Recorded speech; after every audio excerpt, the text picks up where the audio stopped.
Good evening, racing fans. Welcome to Racing Action from Grand River Raceway for this Friday evening.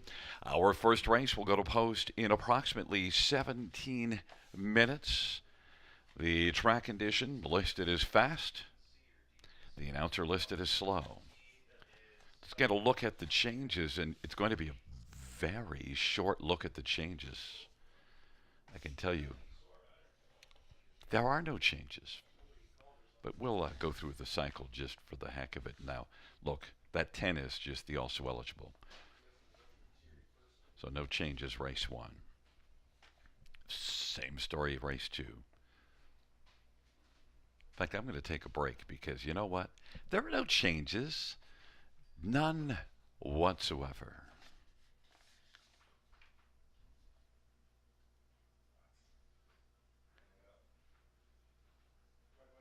So, fans, we're at 16 minutes to post time to our first dash, and you know what? It is time to bring in Sugar Doyle. And, well, Shannon, your handicapping so far to start the meet has been really, really sharp, and I'm sure you got some time to look at the program here for tonight. You got your picks all in, and I expect you did just keep on rolling.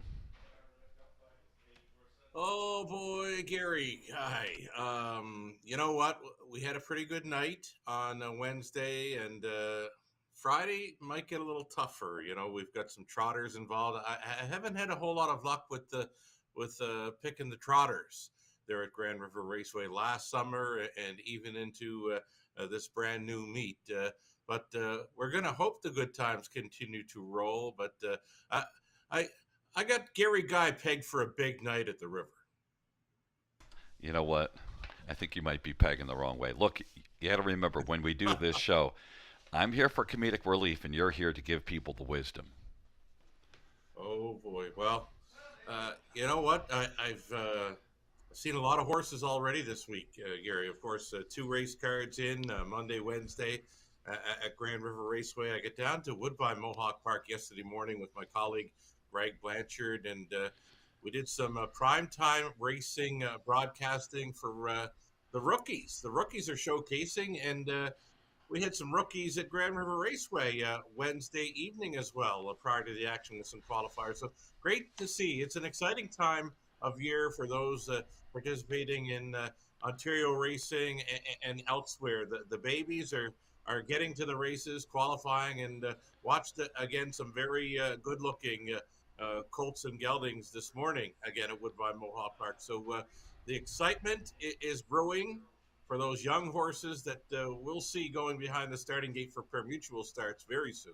Well, we'll be back with you in just a few minutes. As I said, I expect big things. You've got your pick five. We're gonna go over that. But it's a tough card tonight because I don't see a whole lot of standouts. I think we've had some kind of chalky the last few days, but I got a feeling it won't be all that chalky. I do have a couple of big circles in my program, and they're both in trotting events. And one is an 8-hole outside post 8. And I love these two horses tonight, and we'll talk about them when we come back, right? Well, there's the little teaser. We're 14 minutes to post time to our first dash. We'll be back at about 7 minutes to post time. Sugar with his pick five. He did nail the pick five on Wednesday evening. In fact, also in race number 5, had the super high five dead straight. 13 minutes to post time.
Welcome back to the show, everyone. You're watching Grand River Raceway on a Friday night with about 6 minutes to post time, and glad to have you with us this evening. We're getting set to go through some early pick five ticket ideas. This is a go-to wager at the River. Race number one, a $5,000 guaranteed pool. Pick five play right up front, and we're going to get a look at some ticket ideas here. And I'm thinking one wants to go a little deep in the opening leg, maybe try to track down a decent price player to start up this pick five play. So with that, we'll bring up some tickets for the monitors. We'll have some tickets by myself here, Gary Guy, and maybe Conley Echo Stone will have a ticket idea as well. 5 minutes to post time here in race number one. Opening leg, that's where I'm going to go deepest of all in search of a price. We're five deep in here trying T.H. Emmett, Sweet Emily T. She's got tricks. Another one outside of Delphi Hanover. And in the trailing spot, we'll use a first-time starter who's actually adding Lasix, that being J.M. Winshear, racing for trainer Matt Dupuis, Daryl Thiessen on board. My single throughout this sequence is the 8, Buddy's Dream. I mentioned to Gary prior to the break, there's a couple of trotters I got big circles around on tonight's card at the River. Race 2, number 8, Buddy's Dream is a single for me, and another one for later on in the card, the opening leg of the late pick 5, beginning race 6. I got a big circle around the 5.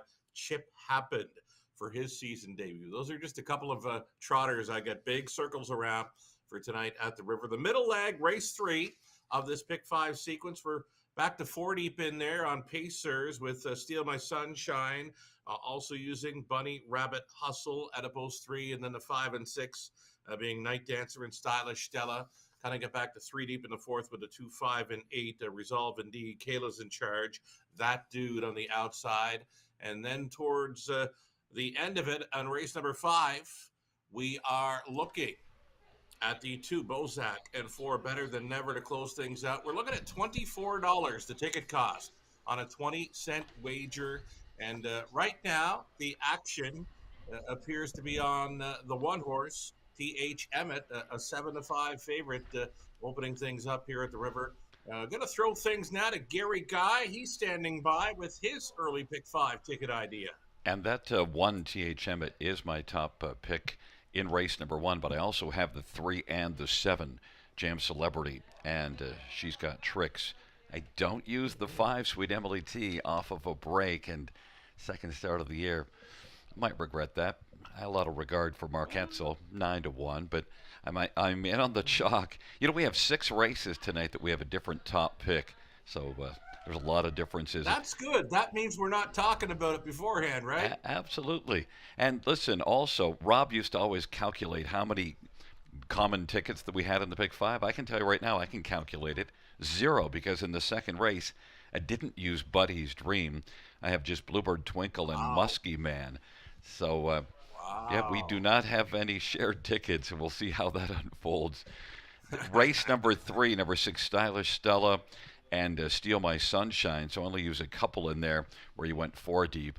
I tend to spend a little less. Race number 4, Resolve Indeed, and 5, Kayla's in charge. So just the 2 and the 5. Again, I left off 8, That Dude, a winner at Georgian Downs with Jason Ryan. That was his 2000th driving win, and he's looking to come back here and win now with That Dude. But post position 8, you've got a couple of 8s on the top spot in your first 4 races. And in race number 5, I have just the 4, Better Than Never, and 2, Bozak. We have the same 2 in there, but throughout the evening, mostly we have a lot of difference of opinion. We'll see how it unfolds. I only spent $9.60. Well, you know what? You've been trying to hit with a lot less money spent than me. I don't mind opening up my wallet for these multi-leg wagers. They've been paying pretty good thus far on the meat. Well, they certainly, considering that we've had a fair amount of chalk, and yet the prices have been really good. So it's interesting to see how the pick 5 will pay out, but it is one of the favorite wagers. What are your thoughts with Conley's ticket? Well, Connolly, like me, is going to go deepest of all in the opening leg, but he's got no 5. Sweet Emily T. He's using 1, 4, 7 and 9. Connolly going 3 deep. Races 2 and 3, and then he's got a big single up in the race 4, number 2, Resolve Indeed, all alone with 2 in the 4th race, and he goes 3 deep on the end of the 5th race with Better Than Never, Perfect Smiley, Smart Thinking. Connolly's in for 2160. He opens up his wallet tonight, Gary. Yep, 2160. You guys are spending the money. I got to save my money because I'm getting old. I might need it for pension if I happen to live long. Who knows? Only the good die young, so I'll probably live a long way. We've got a post break coming out very quickly as we're 1 minute to post time.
Field 4, race number 1 on parade. One is T.H. Emmett, Louis Gregg for Matthew Tralford and Roy Tralford.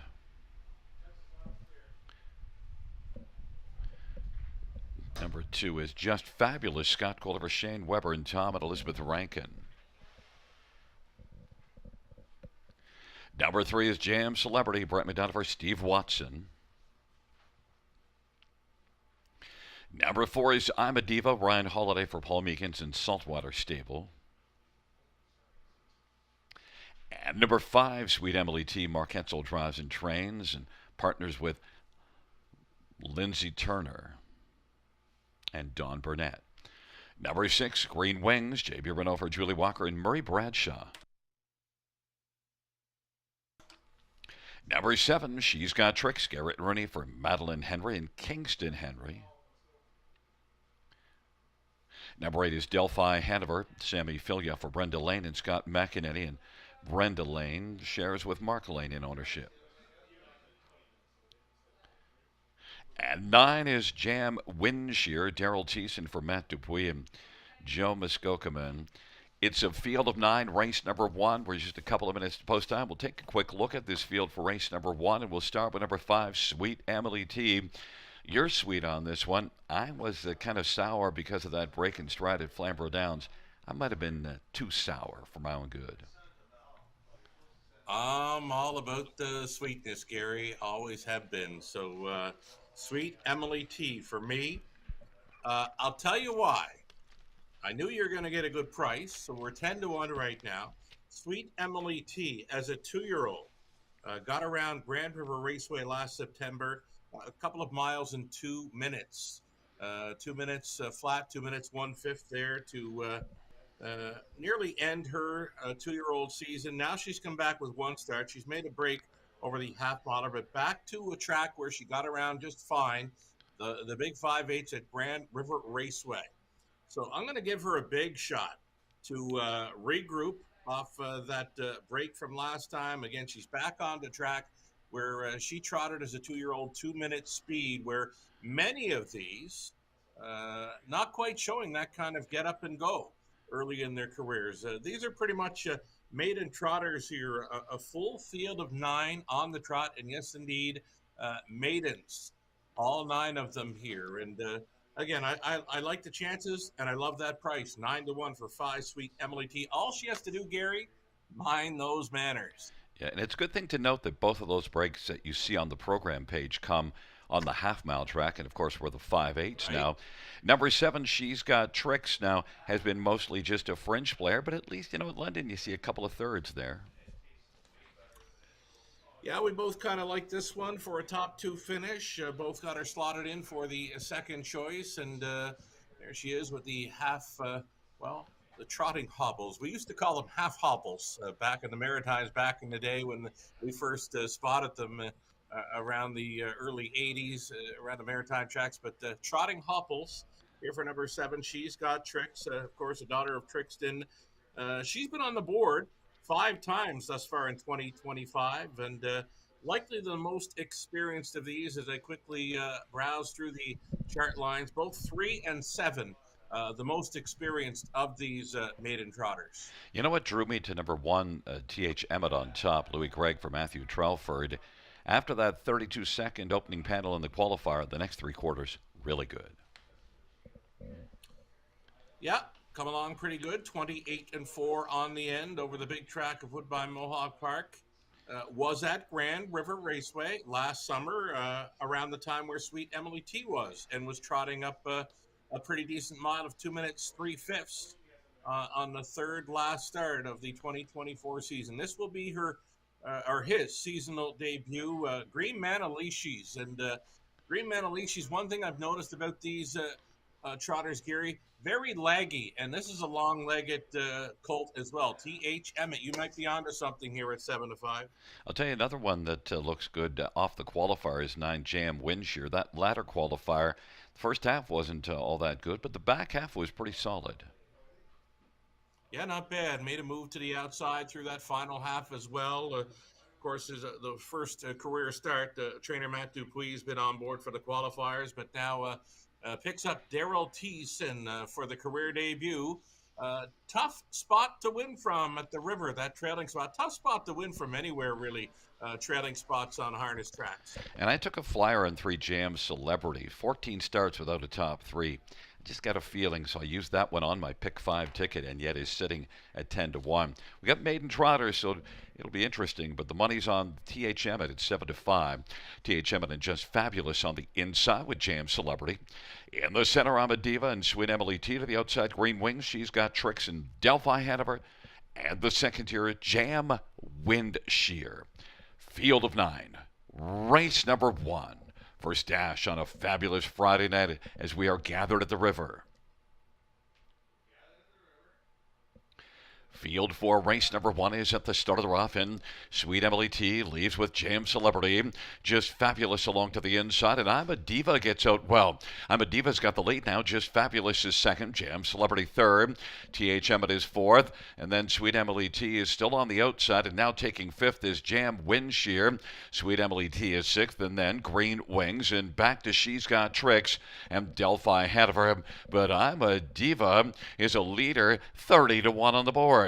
Just Fabulous is racing second. Jam Celebrity on the inside, and Sweet Emily T is still racing on the outside as they race their way off the turn, and the field comes on towards us, and then T.H. Emmett is on the inside as they race on up past us, and now moving up, Delphi Hanover has come on, and then T.H. Emmett is back to seventh, and then Green Wings, and She's Got Tricks, and off a 29-1 opening quarter, they head up to the half, and Sweet Emily T was able to come on and clear to the lead. Sweet Emily T, I'm a Diva on the inside filling the pocket. Jam Windshear now is getting up a little bit closer. Is a length and a half back off a half of 1 minute. Racing fourth, Delphi Hanover. Then Just Fabulous, and on the outside is Green Wings. Jam Celebrity on the inside. Trailing pair are T.H. Emmett, and She's Got Tricks. Sweet Emily T is still sweet on top. Jam Windshear as they hustle by 3 quarters, and Sweet Emily T at 6-1 with a sweet effort. From the backfield, T.H. Emmett is coming but has a lot of work to do. Sweet Emily T, Jam Windshear. I'm a Diva 3 wide. Delphi Hanover is now coming hard. Delphi Hanover is closing on Sweet Emily T. Delphi Hanover on the outside. Sweet Emily T still has about a lead of a length and 3 quarters. Sweet Emily T, Delphi Hanover. Delphi Hanover closing against Sweet Emily T. Delphi Hanover is going to get up and win. Sweet Emily T, then Jam Windshear, and Just Fabulous 159-4. Well, Sugar, all of our homework on the Pick 5 ticket just went down the drain with 8 Delphi Hanover, who is 5-2 on the board, but the first start off of 3 qualifiers. Right, gets the job done there. I had to flip over to the HPI as they turned for home. This horse was coming on big. I wanted to see if he was at a big number, but no. A second choice, taking down a Sweet Emily T. Sweet Emily T, though, she was a little better. Minding her manners there, parking through the early stages, clearing to the top, and looked pretty good going into the final turn. But that was a big, wide swoop by that Delphi Hanover post 8 Sam Fillion on board for Brenda Lane. Took a lot of money considering those three qualifiers. Look, made a break in two qualifiers, then finally got a flat line in here. But it was 2 minutes Mm. and 1/5, 2:01 and one here. But I tell you, 0 for 6 in the top three. You see a bunch of breaks on the dance card, breaks in two starts at Mohawk, and then two qualifiers with breaks. You had to be willing to just look past that. If you looked at that last line at Grand River, you could. Yeah, and you know what, Gary? 5-2, second choice in wagering, but being post 8, I don't think this horse is going to play 5-2 throughout that pick 5 play that began in race number 1. I'm thinking he's likely going to maybe move around 5-1, 6-1 as far as pick 5 play goes. And you were right to trust Sweet Emily T. Was smooth and look, just had to work a little bit too much early. Got parked leaving and then expended a little more energy. The whole lot to build off of there, though, Gary, and I'll be looking forward to seeing Sweet Emily T next time for sure. And Jam Windshear, that qualifier, did race well here. So it's an 8.592. And this should be a decent superfecta because, even though 5-2, a lot of people will have spread it around with that post position 8. But back in front of us, number 8, Delphi Hanover. Delphi Hanover is a 3-year-old green shoe Bay filly, owned by Scott McEnany and Brendan Mark Lane. Brenda Lane's the trainer. Sammy Filia, the winning driver. Delphi Hanover, victorious first career win. Mile of 159 and 4.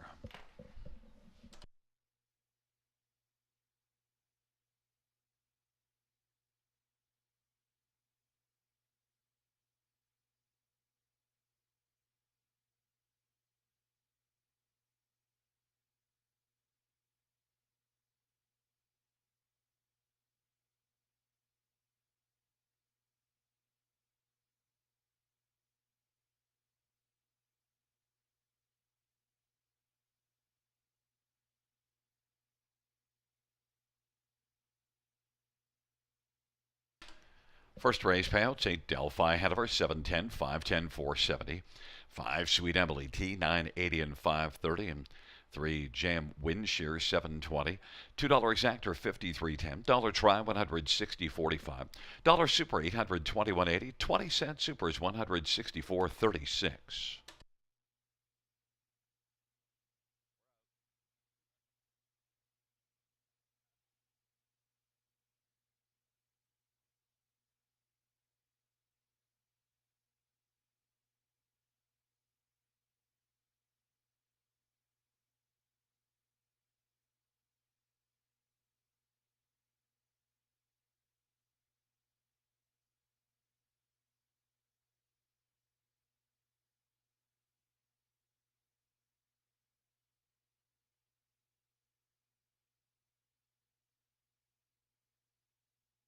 Fans, while we have a moment, I'd like to welcome our VIPs celebrating tonight on our patio. The Waterford Wanderers have wandered over to the patio area, enjoying their Friday evening, and also the Forever Fikes. It's a Friday for the Forever Fikes here at Grand River Raceway on the patio as our VIPs this evening.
The first race over a finish from the top, 745-829-613. That's 745-829-613 scratch.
I'm Natasha Day. I train and drive harness racing horses at London, Ontario. These are my main products that I use in my racehorse barn that are all Omega Alpha, the Biotic 8, the Immune Plus, the Anti-Flam, which is great for the horses after they've had a hard day racing. The Biotic 8, I swear by it. Get all the dapples out, gets the old coat out, gets everything pumping and moving and makes the shine really come out.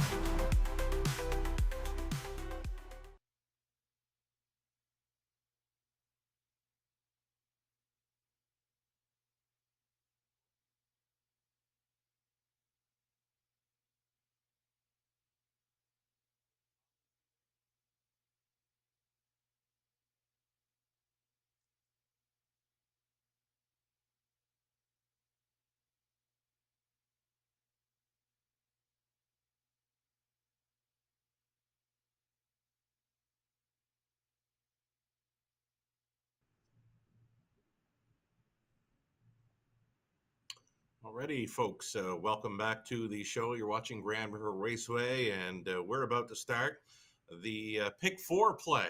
Pick five getting underway back in race number one with a second choice at 5-2. The outside post 8 for Delphi Hanover, breaking the maiden there. And again, he was a bit of a long shot on the morning line.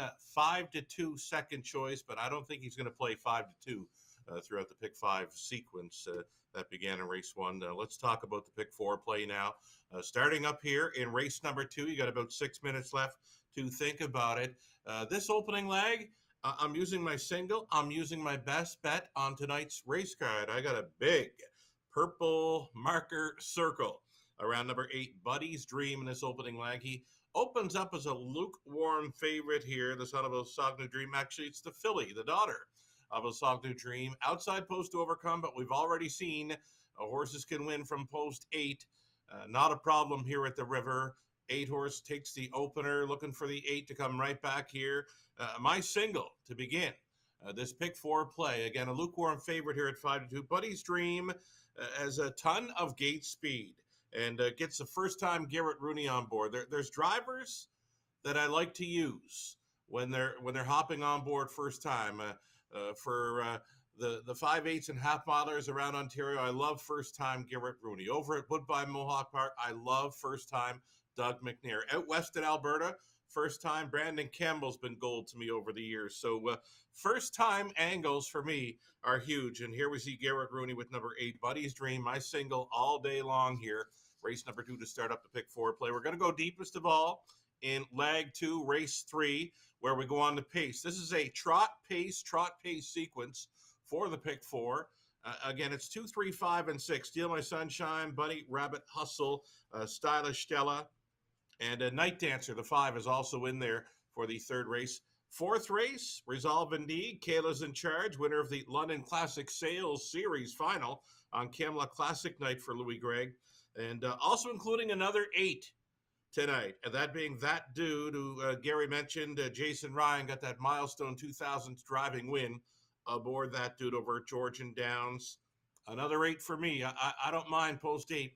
at Grand River Raceway. Final leg over in race number 5, on the pace to complete it. Bozak from post 2 and the 4, Better Than Never, leaving right behind the guard, gets a huge shot to double up after scoring on May the 27th over London's Half Miler. I'm in for just $4.80 on a 20-cent wager. One more ticket to look at will be for our friend Gary Guy. Does a fine job calling the action here at Grand River Raceway and at Georgian Downs this summer. So Gary's gone too deep throughout the sequence. He puts his top choice in front here, that being 7, Blue Bird, a Twinkle, also including number 2, Musky Man, a speed threat. Over into the third race for Gary, he's on the 6, Stylish Stella, and 2, Steal My Sunshine. 2 deep in the 4th, Resolve Indeed, and Kayla's in charge, the 2 and 5, and on the end of it, it's Bozak and Better Than Never, the 2 and 4, but he's got the 4, Better Than Never, on top. We're on the same page in the final leg of this Pick 4 sequence. Gary's in for just $3.20 on a 20-cent wager. And one more ticket to look at, a good friend of the show, Connolly Ecclestone, his early Pick 4 ticket idea. He's gone 3 deep throughout the sequence. For the most part, races 2 and 3, Connolly going 3 deep. He's going to stay on his key in race number 4, being number 2, Resolve Indeed, a daughter of Resolve. Had the victory back at Flambeau's Half Mile mid-May. Since then, has tried it over at Woodbine Mohawk Park, where it's showing 56 speed there, missing on the board finishes in those two. So it comes back to a 5/8 oval at Grand River Raceway. And this is a fast 5/8. We've seen some quick miles. We saw a record mile for the pacing mares on this week as well. So, yeah, the river, very fast 5/8 in Ontario. On the end of the Pick 4 play for Connolly, he's on the 4, 5 and 6, Better Than Never, Perfect Smiley, and Smart Thinking. Connolly's got you in for $5.40 on a 20-cent wager. We're about 2 minutes away from post time on the second race. Gary Guy with the Post Parade is coming up.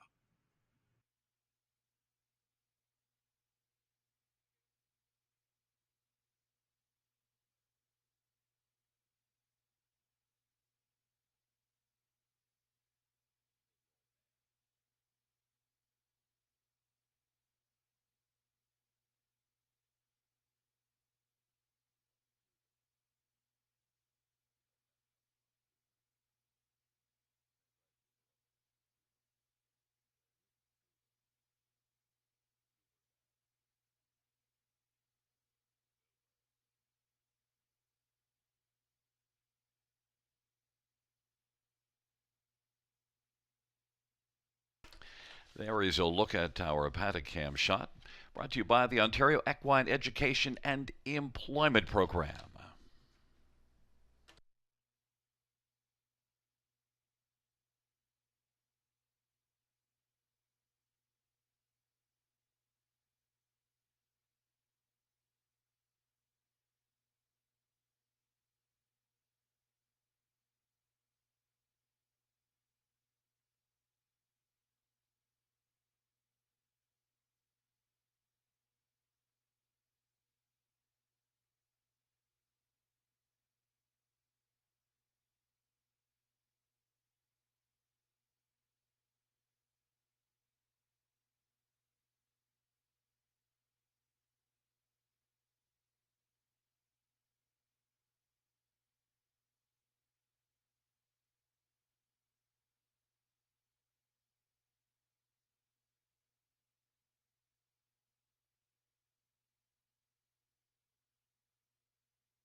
Field 4, race number 2 on Post Parade, the Omega Alpha Pharmaceuticals Parade. 1, Jeannie T, Louis Gregg for Vicky Gregg.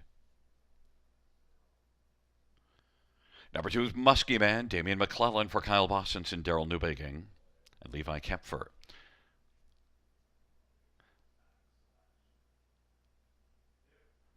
Number 3 is International Love, Sammy Filia for Robert Kyle Fellows and Yolanda Fellows.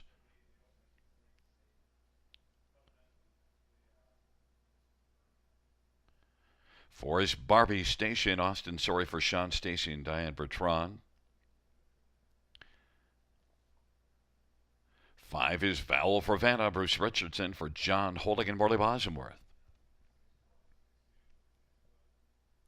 Number 6, Ramiro, Anthony Hahn for Meg Crone.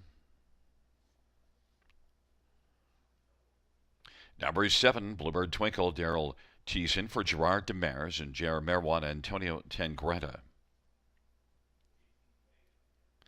Number 8 is Buddy's Dream, Garrett Rooney for James Denny and Robert Morley and Rob Denny. 9 is Willie Strike, Brett McDonough for Bill Meegans. Field of 9, race number 2. Going to post shortly, starts the pick 4. Let's get a look at this field. And Sugar, your top one, Buddy's Dream. I know you're all over this horse. I will tell you the reason why I went away from Buddy's Dream is there's a lot of gate speed to Buddy's Dreams inside, and she just might have a bit of trouble because if the ones just to your inside leave out, Bluebird Twinkle and Ramiro are probably going to be blasting. Barbie Station has gate speed. There's a fair amount of gate speed, but I love your insistence, and the fans are pretty strong with Buddy's Dream. Yeah, I looked this race over pretty good, Gary. Now, I'm calling it wide open, even though I'm just using this 8 as a single throughout the multi-leg wagers. The only trotter really that I could sort of X off the page maybe was the 9, Willie Strike, just because he's been finishing well back in recent starts. He could turn things around, though. For me, 1 through 8, all very evenly matched, but check out the body language on this filly. Garrett Rooney's got a very snug hold of her, and again, first time G Money. It's an angle for me. It has been for years in London, and I mentioned I've got drivers everywhere that I love that first angle. I mentioned Doug McNair at Woodbine Mohawk Park out west in Alberta, Brandon Campbell, but for me on the smaller tracks of Ontario, it's Garrett Rooney. And again, check out the body language and check out the grip that Garrett has on this filly, Gary. That's a good point you're making. I want to quickly get to number 6, Ramiro, because one thing I'll point out with Ramiro, May the 3rd, that was a non-winners at 2 at Flamborough, and raced really well, just got caught by 1. Ramiro made a break last race. This is a really good one, your second choice. Yeah, I like his chances. You know what? I just put a line through his latest at Flamborough. Anytime a young trotter makes a break, when showing clean lines prior to that, it's easy to throw out that line and just totally ignore it. And that's what I've done. I drew the line through that braking effort May 31st and kind of needed that race. It would have turned into a training mile, right, for Anthony Hahn, Meg Chrome conditioned. So for me, it showed a strong second over the half miler of Flamborough, sub 2-minute speed there, early May. So I like the look of this one. Son of Archangel, 2-time winner this season. And that's what we have, just a step up from the maiden trotters here, all 1- and 2-time winners here. Absolutely. And look, my top one, number 7, Bluebird Twinkle, is your third choice. Now look, I've been calling this one at Flamborough. I'm really impressed with what I've seen. Right on, Bluebird Twinkle. Another one where you mentioned there's lots of gate speed in here, Gary, and I could see this one firing.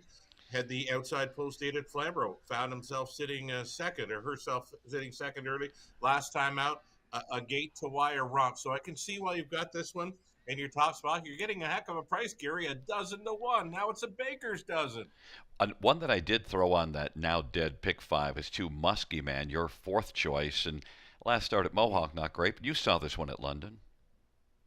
Did fine in London. He was Indigo, he was Indigo, a son of Muscle Mass, through that London Classic Sales Series, and wound up a big second in the $40,000 final on Camelot Classic night. There's a ton of gate speed to work with. Damian McClellan, we've seen in recent weeks at Grand River Raceway, loves to put them in play. If there's any gate speed at all, he wants them on or near the lead. So expect to see Muskie Man racing up close, looking to turn things around off of that disappointing seventh best finish over the big track. I mentioned there's a lot of gate speed in here, and a horse that I might regret that I overlooked, $75,000 yearling purchase, number 4, Barbie Station, has had 2 wins in the past 3 starts, made a break in the other one, but Barbie Station also has shown some pretty flashy things. And there's Barbie Station just in the grass right now, being kept calm by Austin Sorry. Strong connections here, Austin and Sean Stacy. Yeah, and you know what? I don't mind this at all. When young horses go to the infield, they're there for one reason, and as you mentioned, it's to keep them calm. Austin Sorry doing a fine job of keeping this daughter of Waldner fine. It's wide open. Even Bruce has got a great shot here, Gary, with that fine Val for Vanna. I wanted to use her, but you can't pick them all. Yeah, you can't pick them all. And Barbie Station is one that I kind of regret maybe not using somewhere. I wouldn't be surprised Barbie Station blast out. Look, is it a nice price at 8-1? You're at 3-1 with Buddy's Dream, and well, I am on number 7, Bluebird Twinkle, sitting at 12-1. Taking up their positions, Jeannie T, Muskie Man, International Love. Then in the center, Barbie Station, Val for Vanna. To the outside, Ramiro, Bluebird Twinkle, and Buddy's Dream. And the second tier, Willie Strike, Field of Nine, the second dash on a fabulous Friday as we are gathered at the river.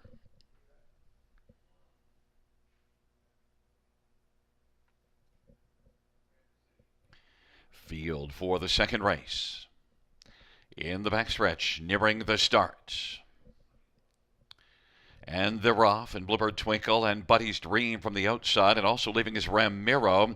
Now Bluebird Twinkle will take back as Ramiro is driving out with Barbie Station, Val for Vanna, then Buddy's Dream, Muskie Man, International Love. Now Bluebird Twinkle is all the way back to racing 7th, then Jeannie T is racing positioned 8th as they work their way on around the turn, but Ramiro has the lead. Ramiro at 11-1. Barbie Station is second, racing position 3rd. Val for Vanna. Buddy's Dream found a seat on the inside and is racing position to 4th right now as they come off the turn. 28-1 opening panel. And racing 5th is Muskie Man in front of International Love. Then Bluebird Twinkle, Jeannie T, and Willie Strike. And off that 28-1 opening quarter, they race their way on up towards the half. And right now, fronting the field is Ramiro and Anthony Hahn. It is Ramiro, Barbie Station second. There goes Buddy's Dream now, and Buddy's Dream is underway. Buddy's Dream is moving up first over. He's only about 2 off the lead, getting closer. Now takes over second, grabbing it from Barbie Station. And now Ramiro's lead is a length and 3/4 over Buddy's Dream. Barbie Station 3rd. Val for Vanna on the inside. Muskie Man. Then International Love and Bluebird Twinkle is locked on the inside 7th. Then Jeannie T and Willie Strike. And on by 3/4 they go. Ramiro's got the lead. Ramiro, 3/4, 129-1. Buddy's Dream is getting a little bit closer. Barbie Station, International Love is flying on the outside now. Then Muskie Man, Val for Vanna. Bluebird Twinkle is still 7th as the field turns from. Buddy's Dream has got the lead, but look for International Love on the outside, who is coming quickly.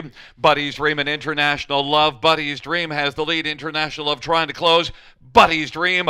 Buddy's Dream is sharp to the finish. International Love was second. Then Val for Vanna and Ramiro, 158-4. Buddy's Dream, 5-2 on the board. You had a lot of love for Buddy's Dream. And, well, you weren't dreaming. You were right. I made this one my best bet for a reason. I just love the G money factor, right? And I love the look on Parade. I mentioned the body language was speaking volumes, and Rooney knew what he was sitting behind, I believe, just from the post parade alone. And he found a nice spot up close when leaving that outside. Found her a pylon spot early in the mile, and when moving first up, she came with authority. And you know what? Into the final turn, I got a little nervous. It's a big move by 3 International Love late, but this filly was good to go tonight, Gary. Yeah, and actually, you still see Buddy's Dream. Garrett didn't look all that concerned, so maybe your concern was unfounded. Look, International Love is one that had been racing at Mohawk. You see a couple of 27 and change final quarters for this filly coming home. Maybe we shouldn't be shocked that International Love came closing late. Yeah, I think you're right there, and International Love is definitely the one to be looking for in the weeks ahead. Should she want to come back and try the big 5/8 at Grand River? That's a nice mile for those young trotters, 158 and 4. Your second choice, Ramiro, did all the work and raced really well. And Ramiro at 11-1, picking up third. And you did throw in saying that Bruce would have a shot. There's Val Fravana as well. Yeah, the Romero when he made the lead, he looked like he was going along so easy for Hahn, and I thought it might be tough.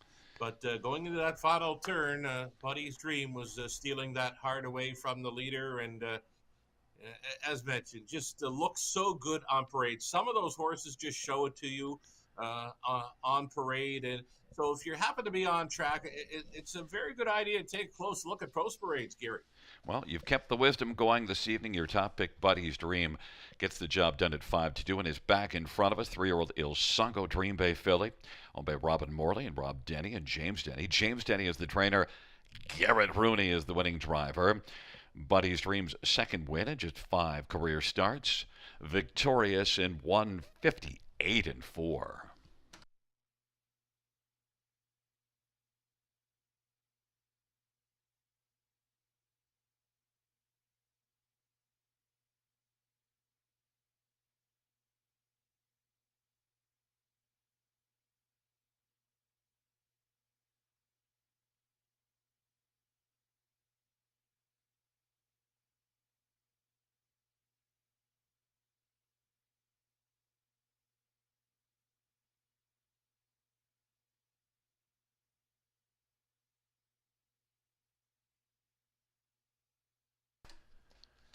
The second race payout, 8 Buddy's Dreams, $7, 420, 490. 3 International Love, 420, 310. 6 Ramiro, 1020. $2 exactor, 32.30. Dollar try, 135.10. Dollar super, 556.75. 20-cent super is 111.35. $2 double of 8 and 8. 26.20.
The second race order finish from the top is a 762-543-819. That's 762-543-819.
Winback Farm of Ontario is home to outstanding sires, including a three-time millionaire pacer tattoo artist who is new in 2025, the last great son of the legendary Some Beach Somewhere and multiple stakes champion Beachglass, Meadowlands Pace and Ontario Sire Stakes champion Lawless Shadow, and the richest pacing stallion in all of harness racing history, the great Hall of Famer Mick Wicked. Also standing at Winback Farm, Archangel, Better Than Cheddar, Betting Line, My MVP, and Trickster. For more information, visit winbackfarm.com.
And once again, there is a look at the padded cam brought to us by the Ontario Equine Education and Employment Program.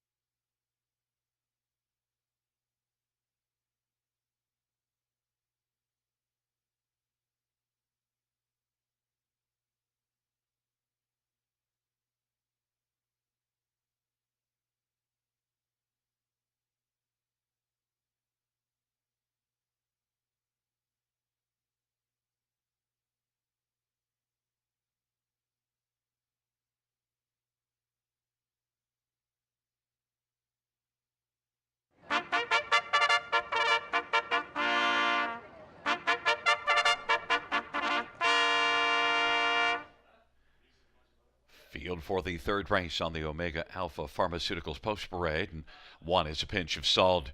Ryan Holiday for Paul Meekins and Faith Meekins.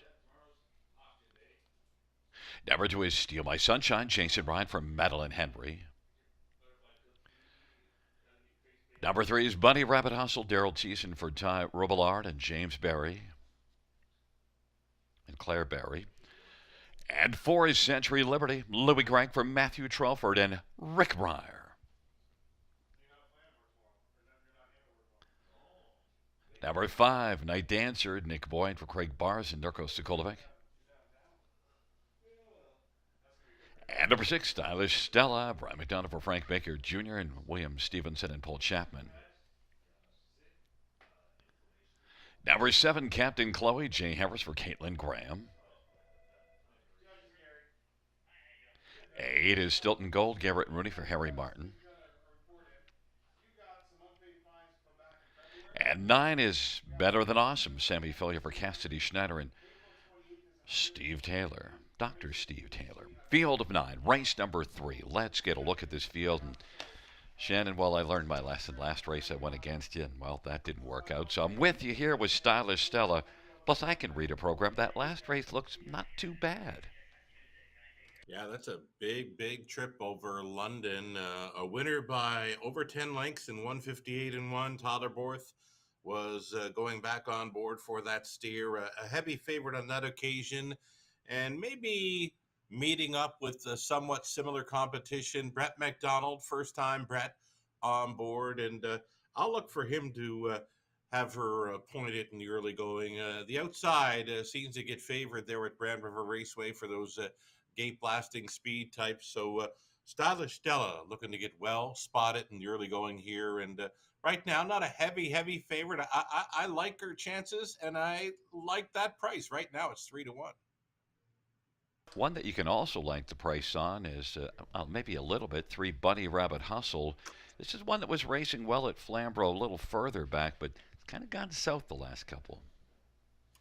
Bunny Rabbit Hustle. Saw this one in London early May and was the 5th best finisher there. I can get behind this one for a top 3 finish, and maybe the driver Daryl Thiessen might change things up. He loves to put them in play. There appears to be some gate speed to work with. So Bunny Rabbit Hustle, maybe with some early hustle in here, could find a spot up close. And again, Daryl Thiessen loves to put them in play. So a catch driving assignment for him here. The one that I used for second and you used for third is To Steal My Sunshine. Looked pretty good in that London Classic Series 2 starts back. That last one, the trailer post, I'm willing to kind of take a pass on that from the trailer post and just ignore that. You're like me, Gary. Anytime a horse is showing trailing spot throughout the program lines, whether it's just once or multiple times, I allow a second or two. It's very tough for some horses, especially young horses, to get involved from that trailing spot. They get trained down and gate schooled to be on gate. They're not gate schooled to follow out a horse from a trailing spot. So I give lots of horses breaks for leaving from the trailing spot and not showing a whole lot. Plus, that mile went in 55 and 4 with my tide. So, Steal My Sunshine, I think he can come back here. Was getting a lot of love as the favorite. Now still is a 5-2 on the board. Number 5, Night Dancer. We both used this one for fourth. Well, fifth last time. Also only has to move up one spot from last time.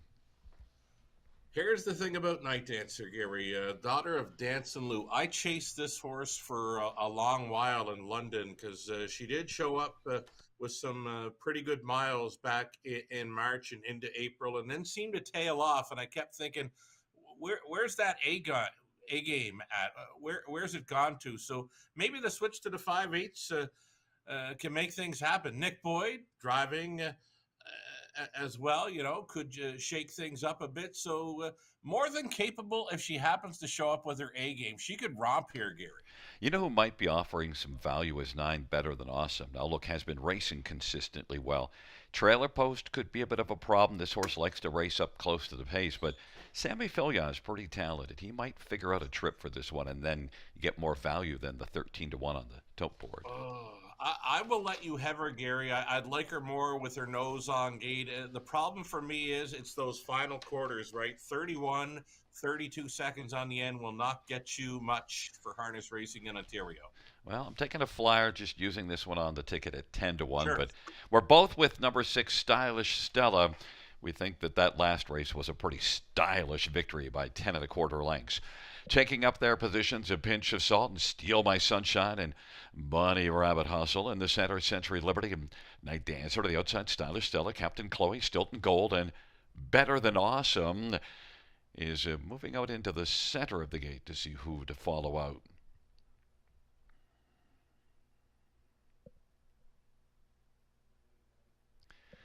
It's a field of 9 for race number 3.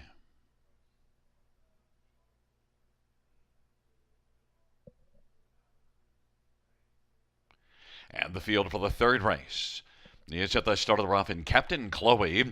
Captains the field quickest of all, Century Liberty, and also Bunny Rabbit Hustle, Steal My Sunshine. Stylish Stella's fifth right now. Then it is Night Dancer, A Pinch of Salt. Better Than Awesome is eighth away, and Stilton Gold is trailing the field.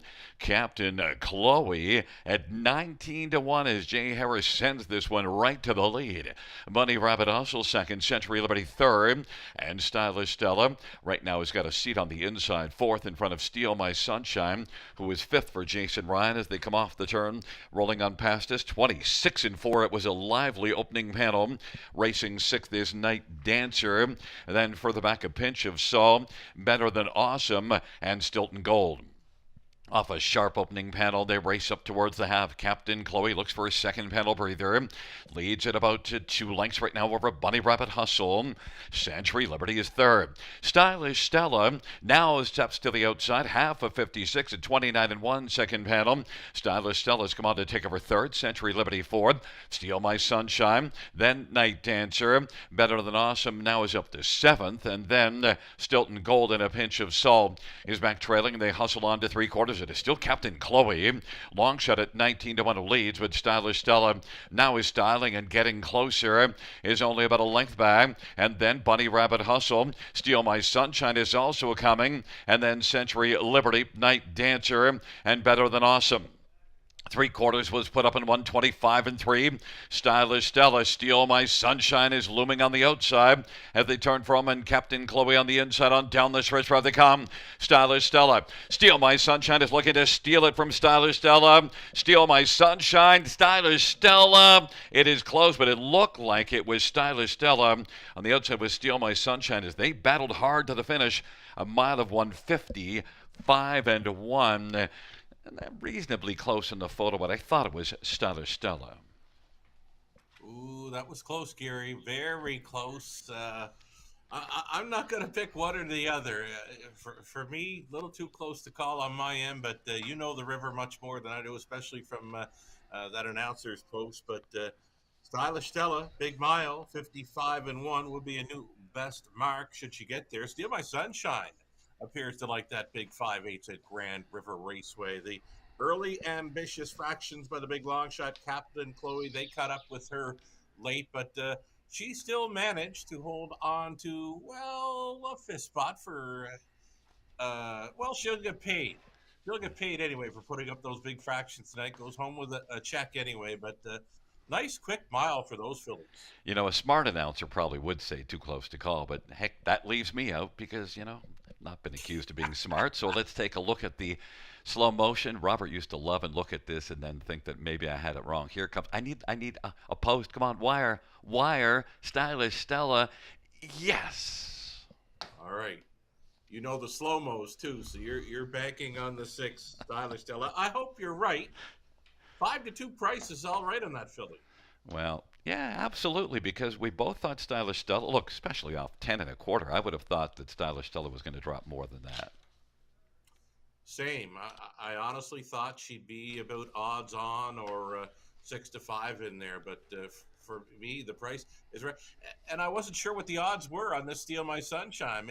I was thinking, well, let's go with that too to make those multi legs play because I thought the price would have been on the 2, but that one away is the post time favorite actually at 2-1. And my second choice, I had the 6-2, but we both liked Stylish Stella, and we got rewarded with a close win. The idiot announcer got one right. Stylish Stella is back in front of us at 3-year-old Better Than Cheddar Bay filly by Frank Baker Jr. and William Stevenson and Paul Chapman. Frank Baker Jr. is the trainer. It's the second win of the year and second win lifetime. Stylish Stella, the winning drive to Brett McDonald.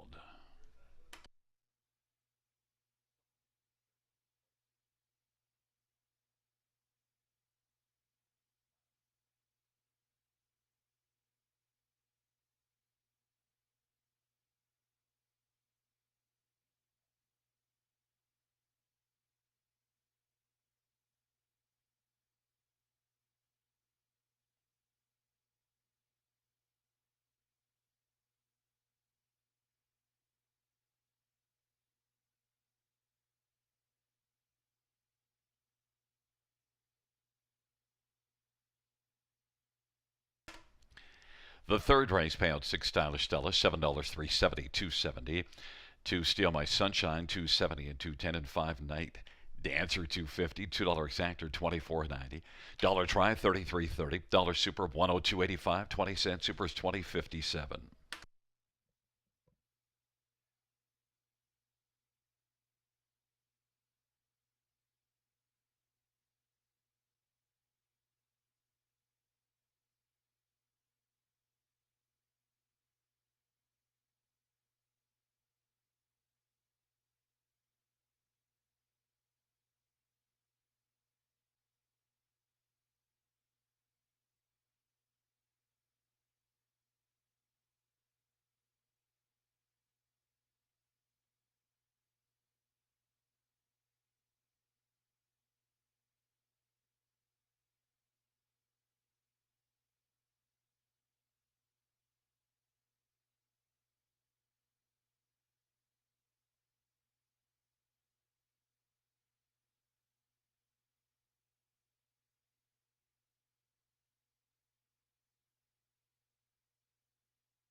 third race order finish from the top. 924-731-586. That's 924-731-586 on the bottom.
Gate is rolling for race number 4 on Post Parade, and one is Royal Life, Garrett Rooney for Shannon Henry and Leo Fleming and Trevor Henry Stables. Number 2 is Resolve Indeed, Austin Sorry for Dominic Landau and the stable Resolve Indeed. Number 3, Stonebridge Glee, Brett McDonough for Russ Ellis. For his Pillow Thief, J.B. Renault for Julie Walker and Elizabeth Sheeland. 5, Kayla's in Charge, Louis Gregg for Vicky Gregg and James Dale.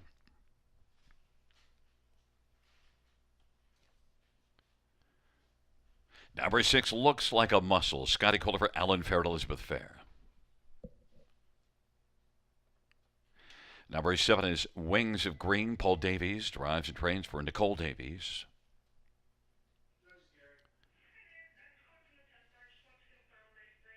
Number 8 is That Dude, Jason Ryan for Doug Bowens and Russell Taylor.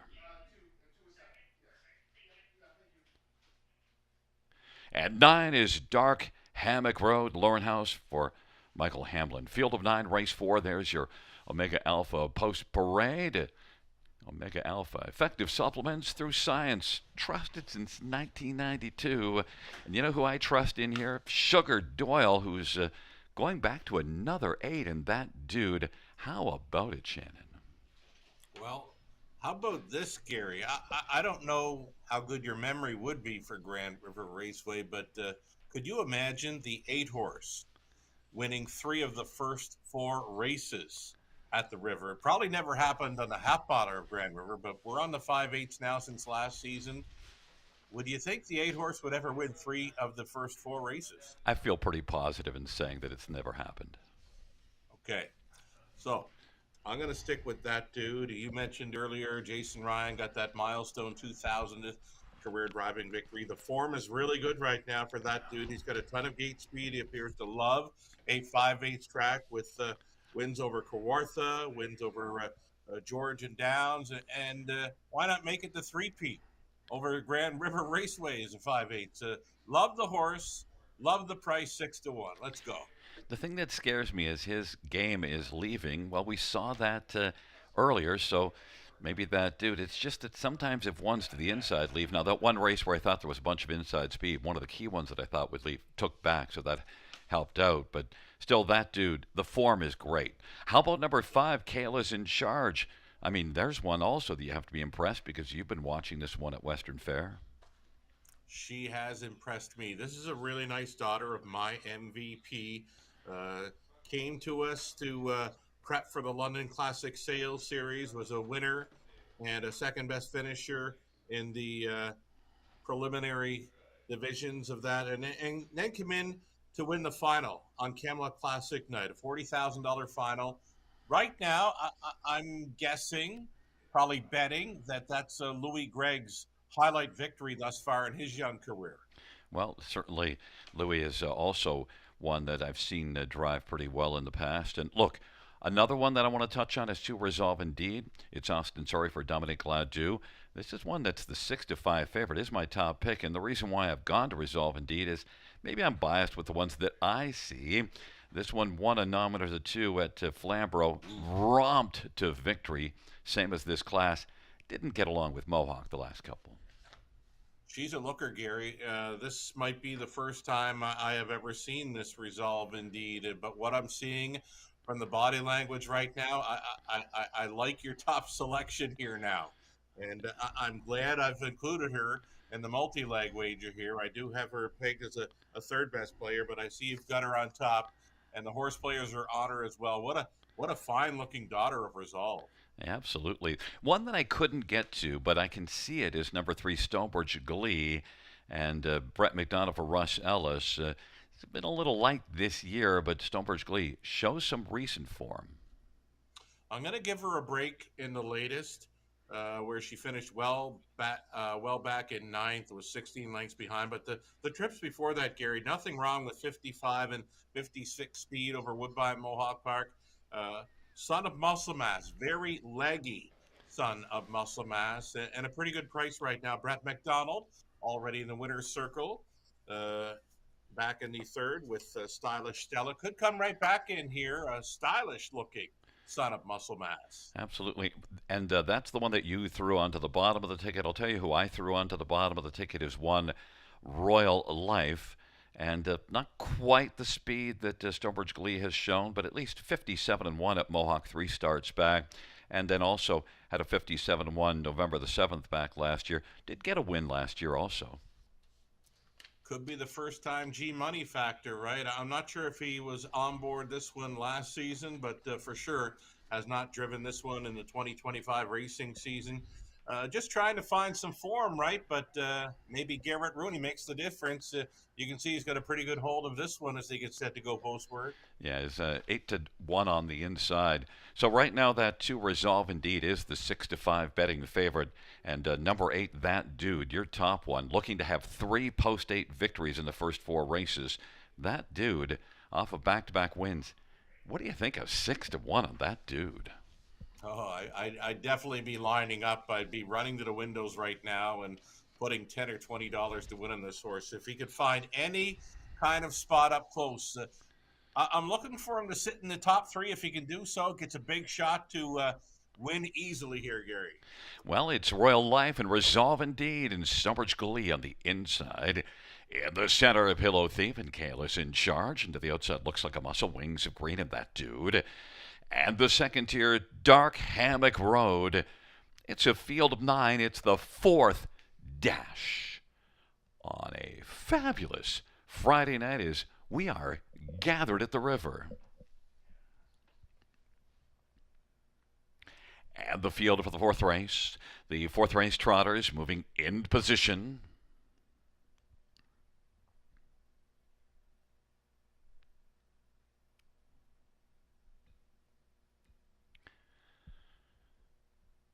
Field for the 4th race. Kayla's in charge with a break in stride.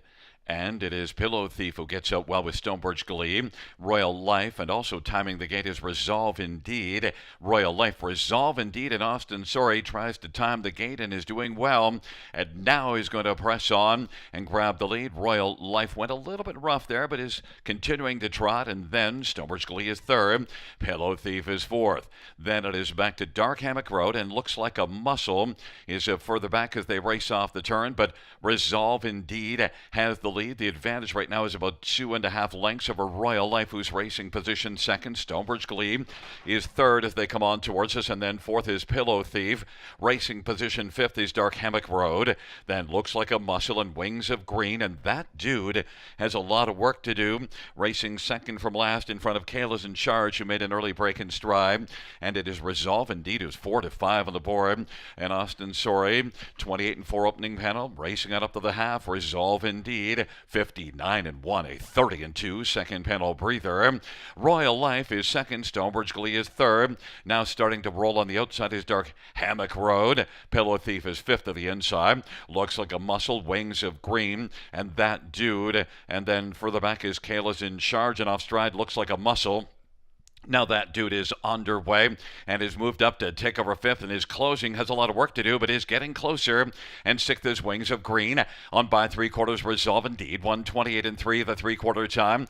Resolve Indeed. Stonebridge Glee. And then Royal Life. And now 3 wide from the backfield comes that dude with a lot of work to do, though. Pillow Thief is still fourth. That dude about to take fifth and grab it from Dark Hammock Road. And then Wings of Green on down the stretch ride they come.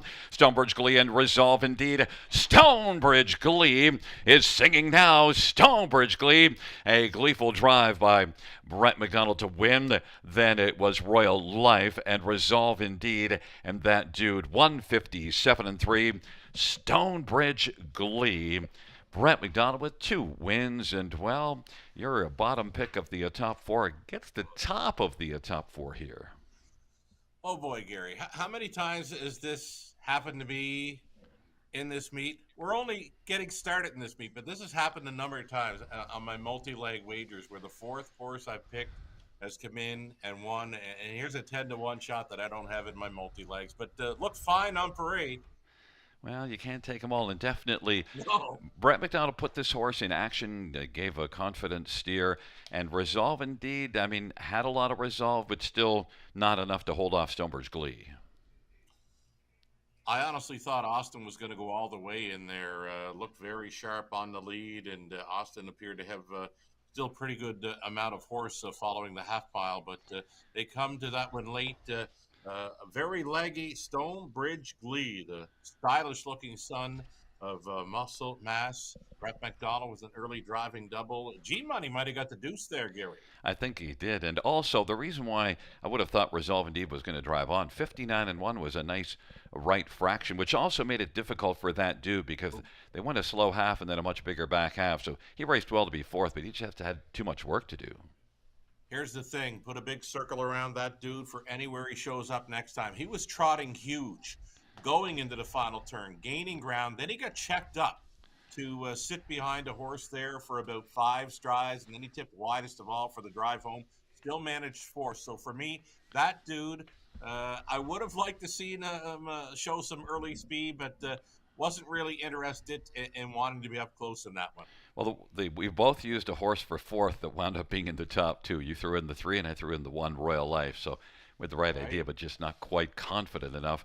3, Stonebridge Glee, and Brett McDonald driving double for Brett. It's a 4-year-old Muscle Mass Bay gelding, only trained by Russ Ellis. First win on the year, 3rd win lifetime for Stonebridge Glee, 157-3. That's a new career best. Correction, equals the career mark for Stonebridge Glee.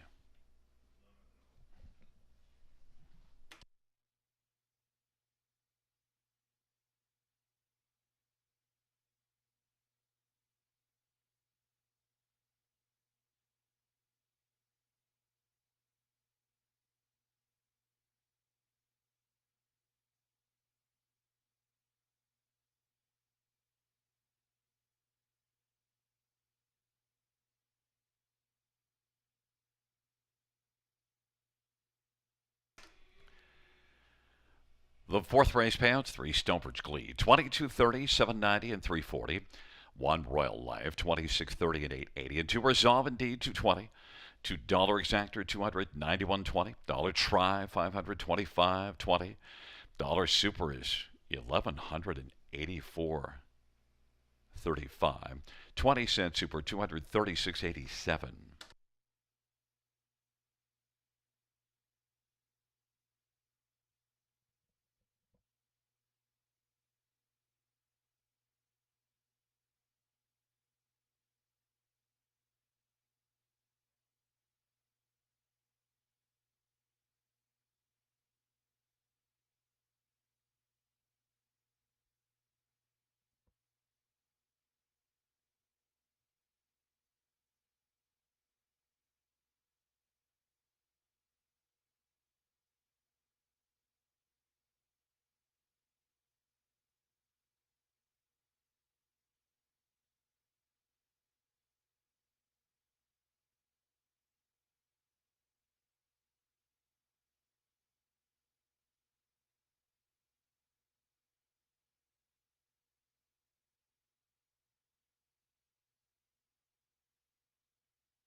Fourth race finish order from the top is at 231-589-746. That's 231-589-746 on the bottom.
There's a look at the paddock camera, sponsored by the Ontario Equine Education and Employment Program.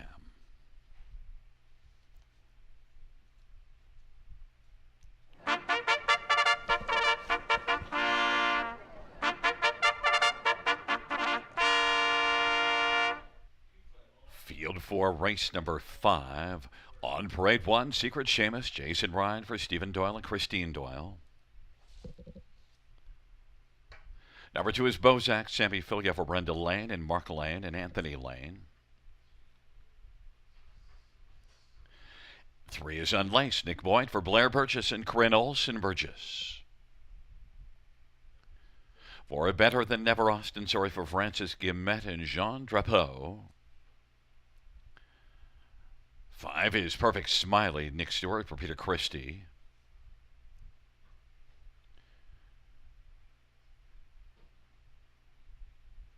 Number 6, Smart Thinking, Scotty Quilter for Kim BX.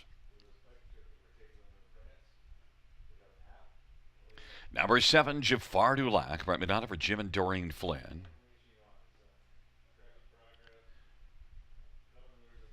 And the parade is Beach of an Era, Jay Harris for Jason Libby and Brian Daly and Doug Hastings and Timothy Flynn. Field of 8 on the post-parade, the Omega Alpha Pharmaceuticals post-parade. Let's get a look at this field, and, well, there's a consensus among the cappers with 4, Better Than Never, Sugar. Yeah, players like this horse right now to the tune of even money. I like this horse in the top spot, and so do you. We're both in favor of Better Than Never here, leaving right behind the car. You look through the program lines for trainer Guillemette, nothing but first or second best finishes dating back to late April. So definitely showing the top form of all in here, and looking for the good times to continue to roll for this one. I'm expecting another victory or close to it, a runner-up finish. The Guillemette barn, look at 75 wins and 302 starters this year. That's a huge win clip, 25%. So that's another factor why I can back this Better Than Ever with Austin Sorio's having a big year. 7-5 right now. Bozak's taking a ton of money, though, 6-5. Yeah, I like the chances for this one. It's another speed threat, too, but it looks of it, Gary. This one we saw last week racing along up close to Fade It in the late going, though Still paced the trip in 54-4. If he can flash that kind of speed again this week, going to be a big factor here for driver Sammy Filion.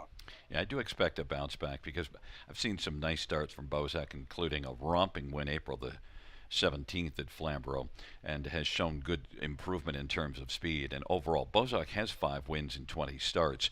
Sammy Filion. Number 5, Perfect Smiley.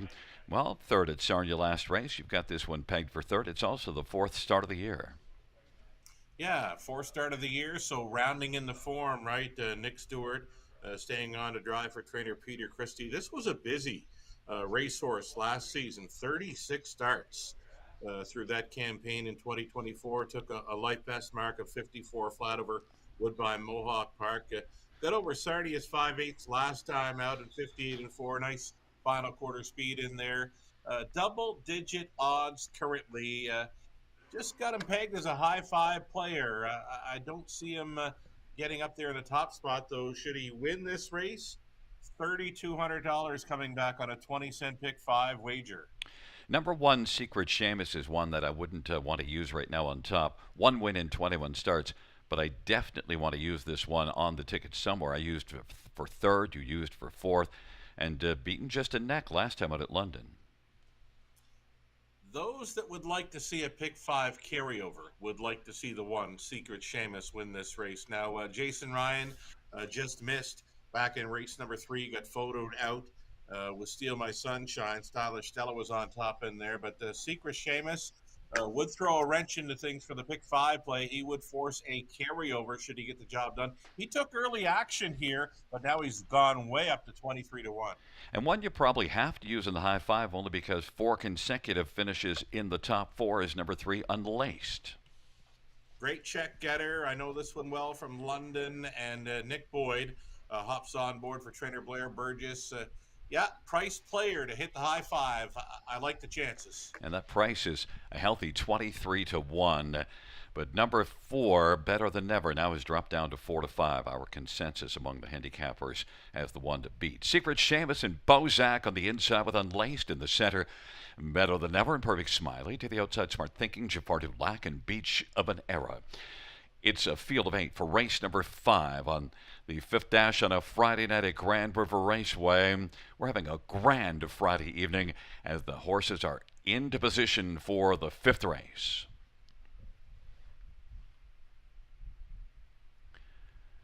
And the field for race number 5. At the start of the rough, Beach of an Era from an outside post is gunning with Better Than Never and Bozak. And then also leaving is Perfect Smiley, but right now Bozak slim lead. Perfect Smiley center of the track. Beach of an Era third.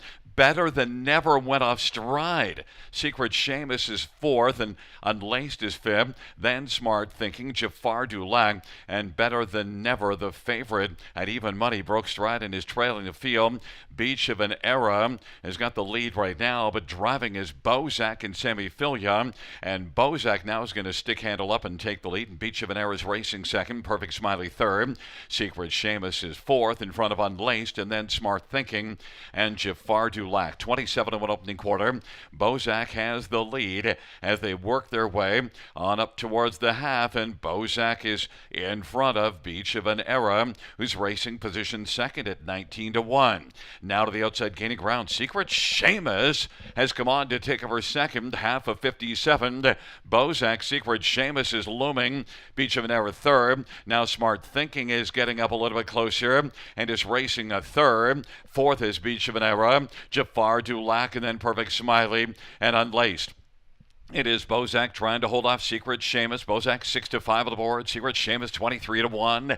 And racing 3rd is Smart Thinking. Beach of an Era is 4th to the inside. And 3/4 126-2. Jafar Dulac is 5th and is getting a little bit closer now than Perfect Smiley and Unlaced. It is still Bozak. Secret Seamus hasn't gone away. Smart Thinking is set out wide. Smart Thinking at 20-1. Looking to pull the upset and take down Bozak. Bozak and Smart Thinking and Secret Seamus.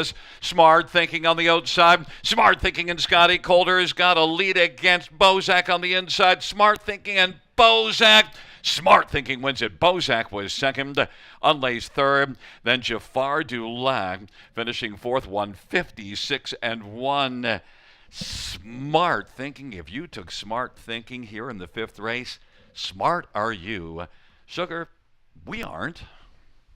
Oh, pretty tough to find that one in there. You could look a long time and still maybe not come up with that one. Smart Thinking has been over at Sarnia trying to get the job done. It wasn't happening there, but ships in to Grand River Raceway. Smart Thinking. First victory on the season comes in upset fashion, forcing the pick five carryover over into race number 6. So interesting for players there with a carryover now in play. Smart Thinking Coulter gave him a perfect steer here, Gary. Absolutely. Put him in perfect position. Scotty's been a top driver for a number of years and also does well here at Grand River. And there is a Bozak who inherited a good situation with the break in stride of Better Than Never, but Smart Thinking gets up just at the finish. That certainly changed everything when Better Than Never went off stride. Many big prices involved here, Gary. You've got 20-1 winning. You've got a favorite finishing second, but then some big prices in the double digits finishing a third, fourth, and fifth. I'd be surprised to even see this winning combination sold for the high five play. Well, we'll see if that is a factor, but Smart Thinking coming back in front of us is the winner of race number 5, 10-year-old Ponder Bay Gelding, owned by Kim BX of Leamington. Kim's also the trainer. The winning drive to Scotty Coulter, the 10 Tornado, victorious in race number 5 with Smart Thinking, first win of the year, 7th lifetime.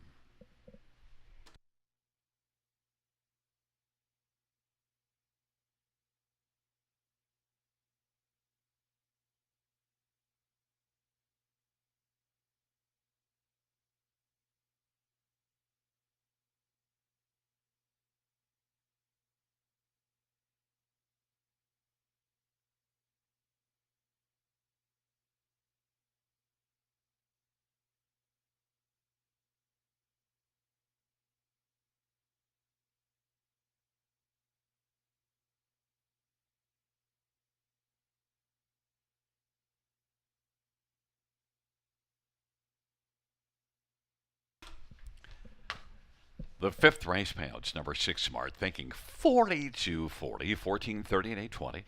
To Bozak, $3 2.20, 3 unlaced, 7.40.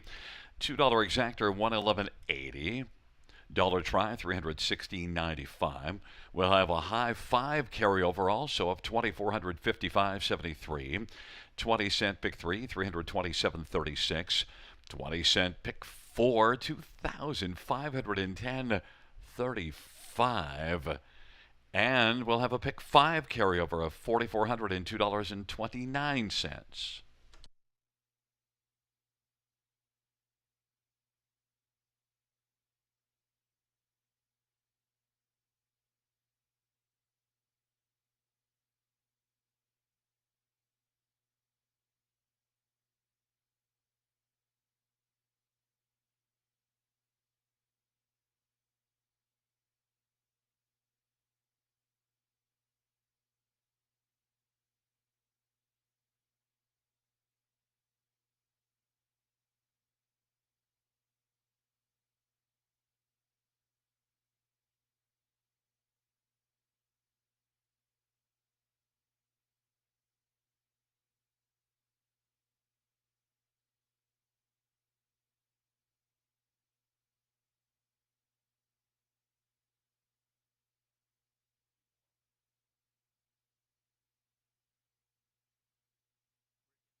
The fifth race order finished quickly from the top down is a 623-851-47. That is 623-851-47.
All righty, folks. Carryover city time, right? We just saw race 5 go down with a big long shot getting there. Number 6, Smart Thinking, Scott Coulter, perfect steer, gets that 20-1 shot home and cooled.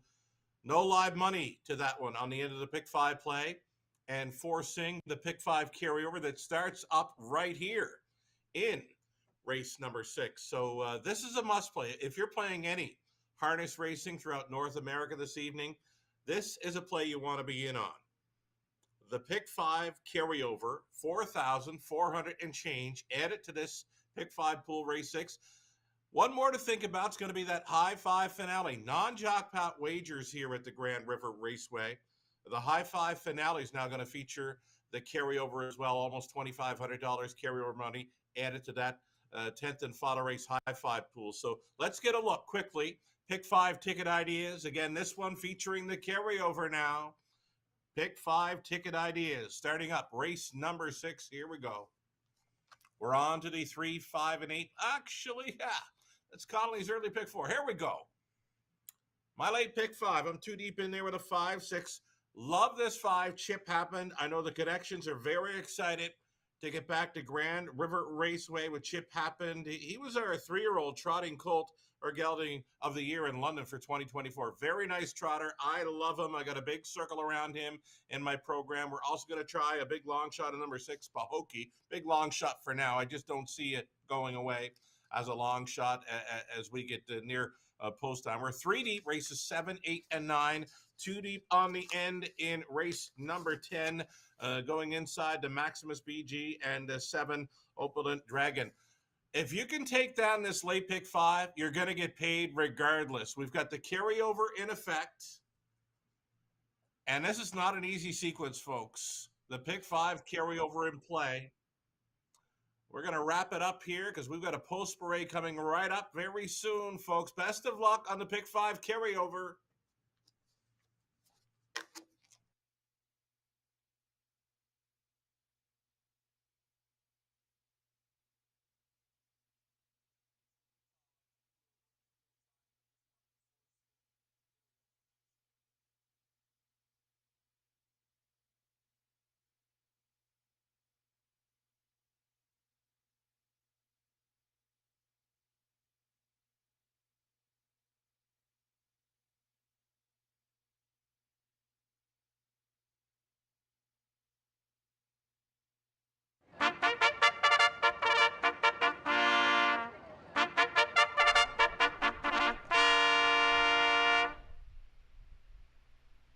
Field 4, race 6 on parade 2 is Showed Holiday. Ryan Holiday for David Holiday and Caroline Holiday and Dr. Paul Rutherford. Number 3 is Belvedere Jessica, Scotty Golder for Shane Weber and Dr. Mike Veneri. For Mass Money, Austin Sorry for Francis Guimet and Jean Drapeau.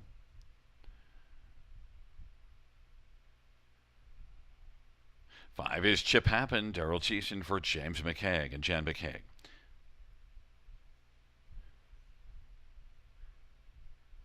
Number 6, Pahokee, Jason Ryan for Wayne Henry and Henry Stable.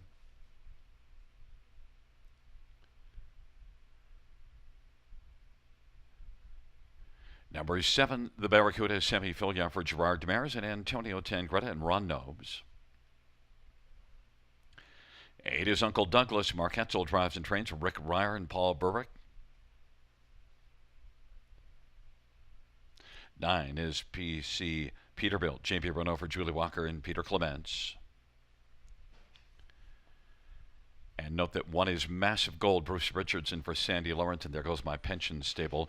Let's get a quick look at this field for race number 6, and it starts that pick 5, and we're going to start with number 5, Chip Happened. You love this one, even though it's the first start since December the 31st. Chip Happened. Do love this horse. I've loved this horse all along. I know this one well from London, and Daryl Thiessen gets along great with this trotter. The connections, Jim McCaig and Jan McCaig Weischer, well known in the Roadster setting. They attend the Royal Fair, Royal Winter Fair, and the dam of this one is a champion Roadster.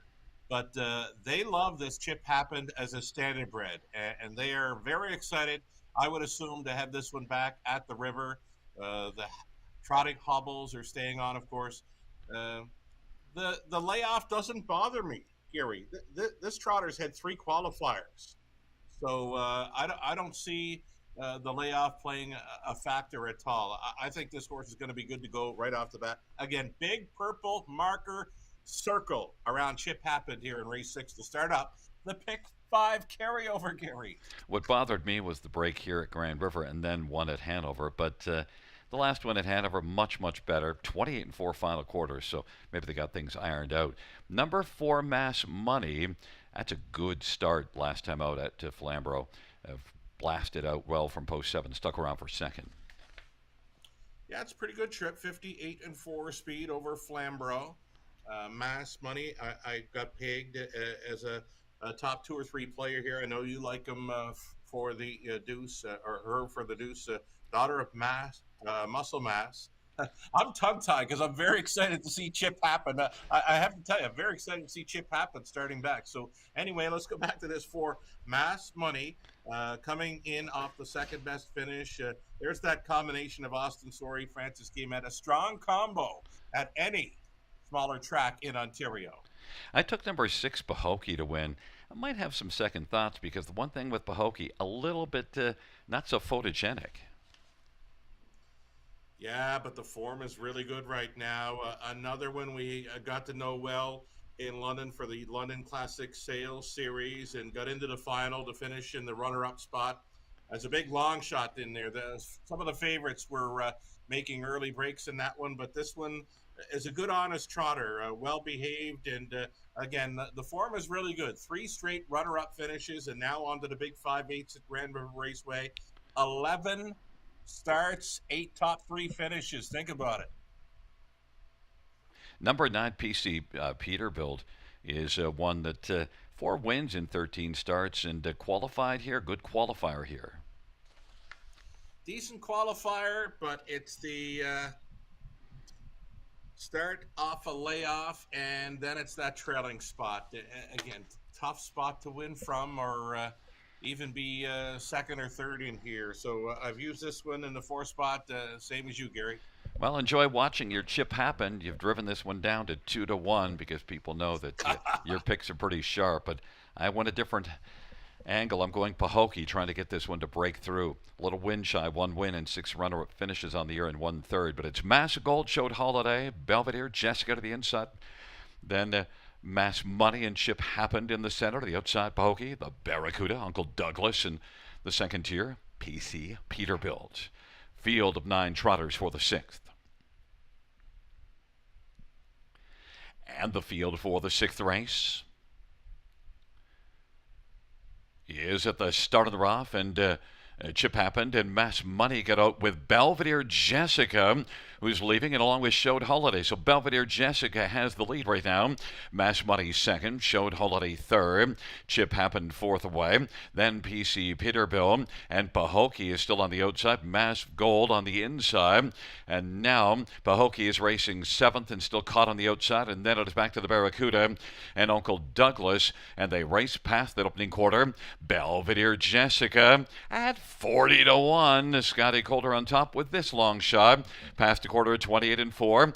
Mass Money and Showed Holiday the top three as they come on towards us. And then on the outside, the Barracuda now is revving up. And then on the inside, Chip Happened is locked down to the inside. Then it is back to Massive Gold and PC Peterbilt. Then Uncle Douglas and Pahokee is poking along ninth right now. 28-4 opening quarter, and the Barracuda quickly grabs the lead from Belvedere Jessica, who couldn't hold off the Barracuda and Semifilia. Right now has a lead of about 4. Mass Money trying to take second from Belvedere Jessica. Massive Gold on the outside, Showed Holiday on the inside. Chip Happened is still covered up, and now Uncle Douglas is coming 3 wide. Then it is back to PC Peterbilt and Pahokee, but right now the Barracuda is getting away on the field. The Barracuda, Uncle Douglas, has come from well out of it and has moved up to take over third, but still holding on to second is Belvedere Jessica. 3/4 in 128, and it is the Barracuda at 14-1 as the field is about to turn for home. It is the Barracuda, Uncle Douglas and Belvedere Jessica, and then Chip Happened and Showed Holiday. The Barracuda as they come on to the finish, and Hart is singing now. The Barracuda finishing second is Chip Happened, came from well out of it. Then PC Peterbilt and Uncle Douglas 157-2. The Barracuda at 14-1. 40-1, eh? 40-1 starts 14. up a pick 5 play. 14. Okay. Yeah. 14-1. There we go. 14-1 starts up the pick 5 carryover play at Grand River Raceway. I love my Roans, but I couldn't get there with this one. Just off form in his last couple of goes over tracks in Ontario. But you know what? If folks played along with this one, especially if they use this one to start up that pick 5 play, good on them. Easy winner, you know. He parked a long ways, but when he did touch down on the lead, he just opened up on them and they weren't going to catch him. Yeah, and you could sort of have used this one because that start 3 races ago, racing at Mohawk, dominated to win by 5 lengths in 57. It's just the last 2 races might have scared you way off, but it also is Semifilia, Gerard Demers.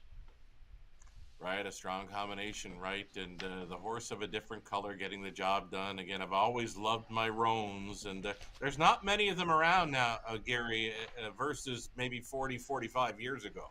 Well, we got a couple of long shots. Smart thinking in the Barracuda in back-to-back races. We've had a fair amount of chalk here so far to start the meet, but races 5 and 6, not the chalk at all. The chalk was Chip Happened, and you love that one, but really had to come flying late and got locked down to the inside for earlier part of the mile. That's right. He got locked in there when the Barracuda created that outside flow. He was out most of the way until the half mile, and he was carrying horses into it, and that caused a shuffle for Chip Happen. But we'll be looking for him next time. You know that, Gary. And you'll be looking, for maybe the Barracuda, because the Barracuda has certainly got a little more confidence in terms of you're looking at that one now. 7, 5, 8, 9. Back in front of us is number 7, the Barracuda, a 3-year-old Green Manalishi roan colt, owned by Gerard Demers and Antonio Tangretta and Ron Nopes. Gerard Demers, the trainer, second win this year, second lifetime for the Barracuda, mile of 157-2.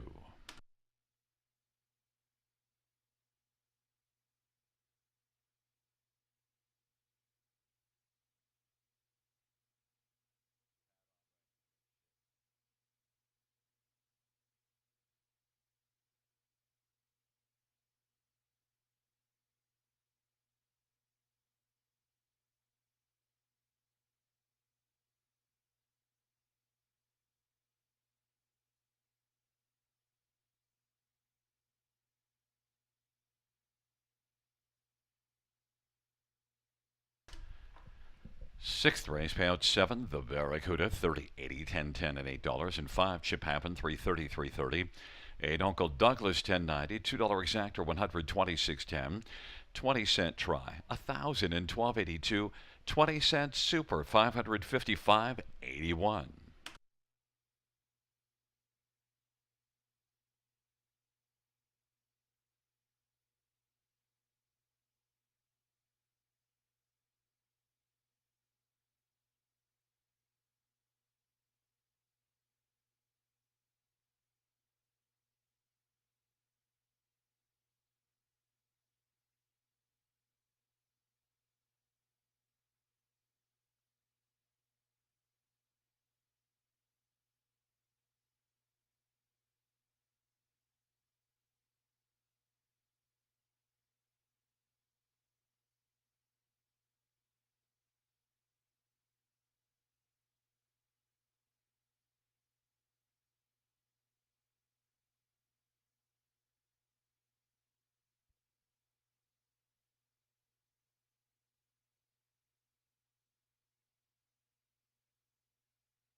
Sixth race order finish from the top, 658-927-134. That's 658-927-134 in the bottom.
There we are, folks. We're back. We are back for the start of a late pick four at Grand River Raceway. This sequence begins with trotters. The first three legs are going to be trotting events, and we'll end with a big full field of 9 on the pace in race number 10.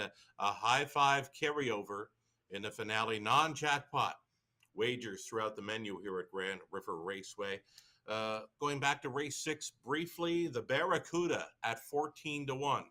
Starting up that pick 5 carryover play, there was over $7,000 in new money wagered in to that pick 5 carryover, so that makes the pool total around $11,000 plus.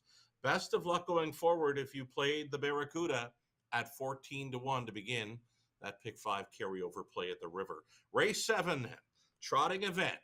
Pick 4, ticket ideas. We're going to bring it up for you.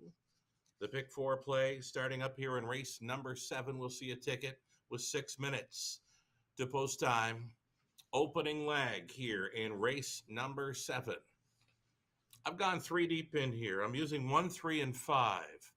We're on the PL Slim, going out for trainer Matt Dupuis. Brett McDonald gets the call to drive this one in the career debut. Number 3, Marie H. Damian McClellan on board for Kyle Boston's third best finisher over Kawartha in the latest, a current favorite at 9-5, and we'll also try the 5 Beach Bank. Beach Bank making the Grand River Raceway debuts, but on the big track of Woodbine Mohawk Park thus far in her lightly raced career. Beach Bank, daughter of the bank for trainer Rick Ziron. Sam Filion trying to come right back with number 5 Beach Bank. 3 deep in the 8th race. Again, we're still with trotters in the 8th using NASA, Baden. It's Not My Vault, returning to the River. Had a big season as a 2-year-old last summer at the River. Over to race number 9. We're staying 3 deep in there with Royal Beluga. Look at Me Go, Amigos, Secan Trot, 3, 6, and 9. On the end of it, race 10. On the rail with Maximus BG, Brett McDonald. In the winner's circle this evening at the River, the 7 Opulent Dragon, Jason Ryan. An outside chance in there. 1 and 7 for me on the end of the pick 4 play. $10.80 on a 20-cent wager. We'll see a ticket from Gary Guy now flash up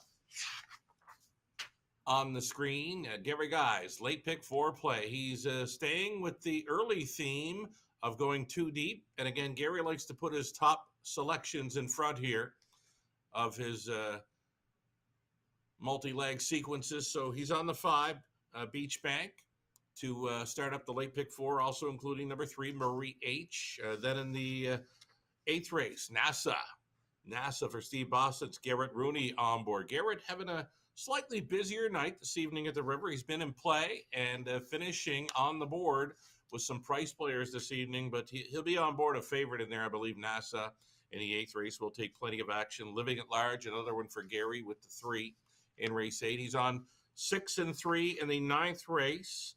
Look at Me Go, Amigo, and Royal Beluga. And on the end of it, Gary's gone to 6, Blake's Agent, the second time Lasix angle. Garrett Rooney on board that 6 in the finale, the high 5 carryover finale, also including the 7 Opulent Dragon, Jason Ryan on board. $3.20. That's a cheap ticket for Gary Guy on his late pick 4. $3.20 if you want to play along. Conley Ecclestone, I believe he's got a pick 4 play as well. And Connolly opting for a single again on his multi-leg wager. He's 2 deep in race 7 using Marie H. T.H. Walker. And 3 deep in race number 8. He's on 2 Royal Sauce. The 4 NASA is a must play for those playing this multi-leg wager. And for the trailing spot, It's Not My Vault. I imagine Conley would recognize that this filly, as a rookie, 2-year-old, did some pretty good things over Grand River Raceway. 5 wins last season as a 2-year-old. Many of those came at Grand River Raceway for that 9. It's Not My Vault, making her Grand River Raceway debut for the 2025 season. Again, she's been there before. She loves the river. A single for Conley in race number 9. It's the 6 Look at Me Go, Amigo. And then on the end, he's 3 deep in the finale using a 1, 6, and 9. One more time. That is a high 5 carryover finale. Almost $2,500 added to that high 5 pool. Non-jackpot wagering menu here at the River. Best of luck on this late pick 4.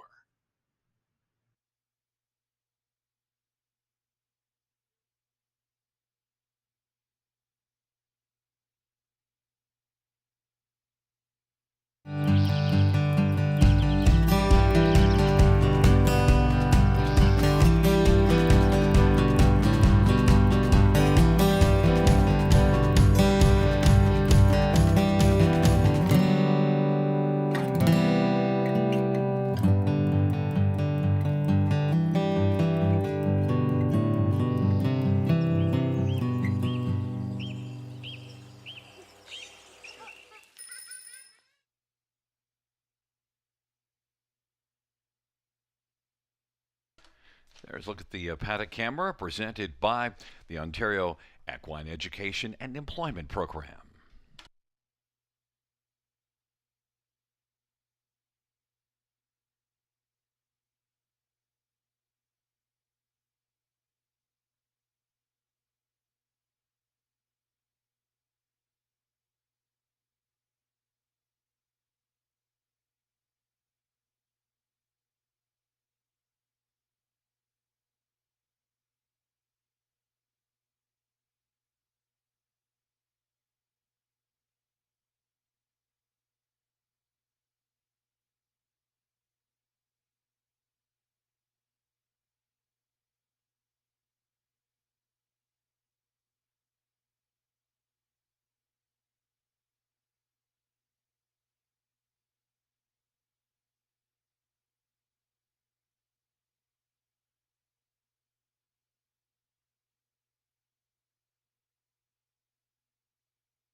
For the 7th race, the Omega Alpha Pharmaceuticals Parade, and one is PL Slim. Brent McDonough from Matt Dupuis in Princely Acres. Number 2 is Unscrupulous, Scotty Quilliver, Shane Weber, and Tom and Elizabeth Rankin. Number 3, Marie H., Damian McClellan for Kyle Bossens and Fred DeClario and Neril Newbeging. 4 is T.H. Walker. Bruce Richardson drives and trains and partners with Joe Coffey and Peter Irwin.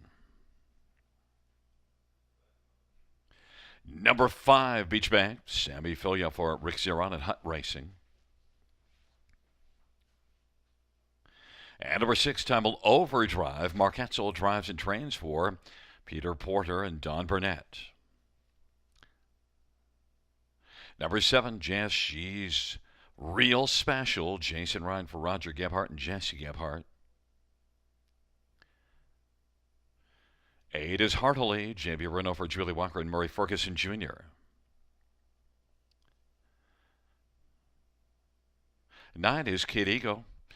Ryan Holiday for Dave Holiday and Listwell Livestock Limited. Field of 9, race 7, maiden trotters. And let's get a look at this field. And well, Sugar, I was remembering last year that Rob loved my one comment. When you get maiden trotters, a good handicapping angle, throw out the favorite and box the next 4 horses. Of course, you wouldn't be happy with that comment because 3, Marie H., is your top one.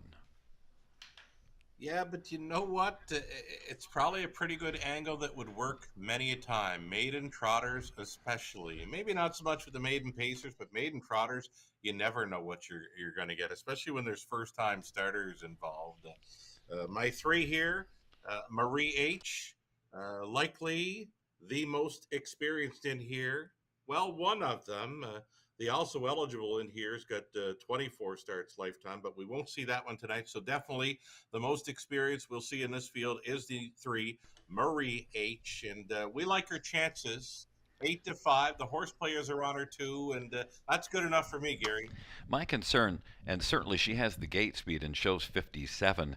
I'm worried that after that last break in stride at the start, they're going to be a little more conservative with her just because of breaking early last race.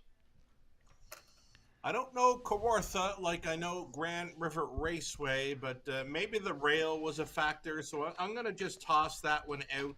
Over the big track, she's a very honest trotter, a daughter of my MVP. So all she's got to do is mind her manners here. Even with the break, she did manage to pass a few horses to pick up the show, though. So I'll ignore that latest, but it's a thought. 8-5. You're getting some pretty good prices on the remainder of the field here right now. Number 1, PL Slim, 7-2 on the board. one qualifier, but it was here. Yeah, and I watched this one. They were on a good track on that occasion. Matt Dupuis was on board. This one led throughout at open lengths on them. Just got passed very late, but this horse was not calling it a day, should we say? This horse was not done. In fact, he was going right along with the winner and coming back, and maybe even going by following the finish. So a good learning curve for PL Slim there in that qualifier at the river. 3-year-old colt son of Wheeling and Dealing here for Matt Dupuis. Brett McDonald, we've seen in the winner's circle tonight already. Well, my top pick is number 5, Beach Bank. Your third choice, Sammy Fillion, Rick Zeron. Hasn't put it together yet, but I see some flashes of things maybe coming around. Beach Bank, you do get a nice price of 6-1. Rick Zeron, very tough not to use any of his trotters at any track in Ontario. He had his babies showing up. He had a really nice 2-year-old filly yesterday morning, winning during the rookie showcase at Woodbine Mohawk Park. And again this morning, a really nice colt. So Rick Zeron sending out another trotter here this evening at the river. It's just tough to ignore his trotters at any track in Ontario, Gary. And a quick final thought on 9, Kid Ego. First time starter for Team Holiday, and did show a few breaks last season, got put away to mature, and a clean line gets into the races. Let's see what we got. Well, and that clean line, look, qualified here, so clean here at maybe Kid Ego can now step forward 10-1. But it's PL Slim, Unscrupulous, Marie H on the inside, TH Walker, Beach Bank in the center, to the outside, Tumble Overdrive, Jess She's Real Special, and Heartily, and the second tier, Kid Ego. Field for the 7th race is in position.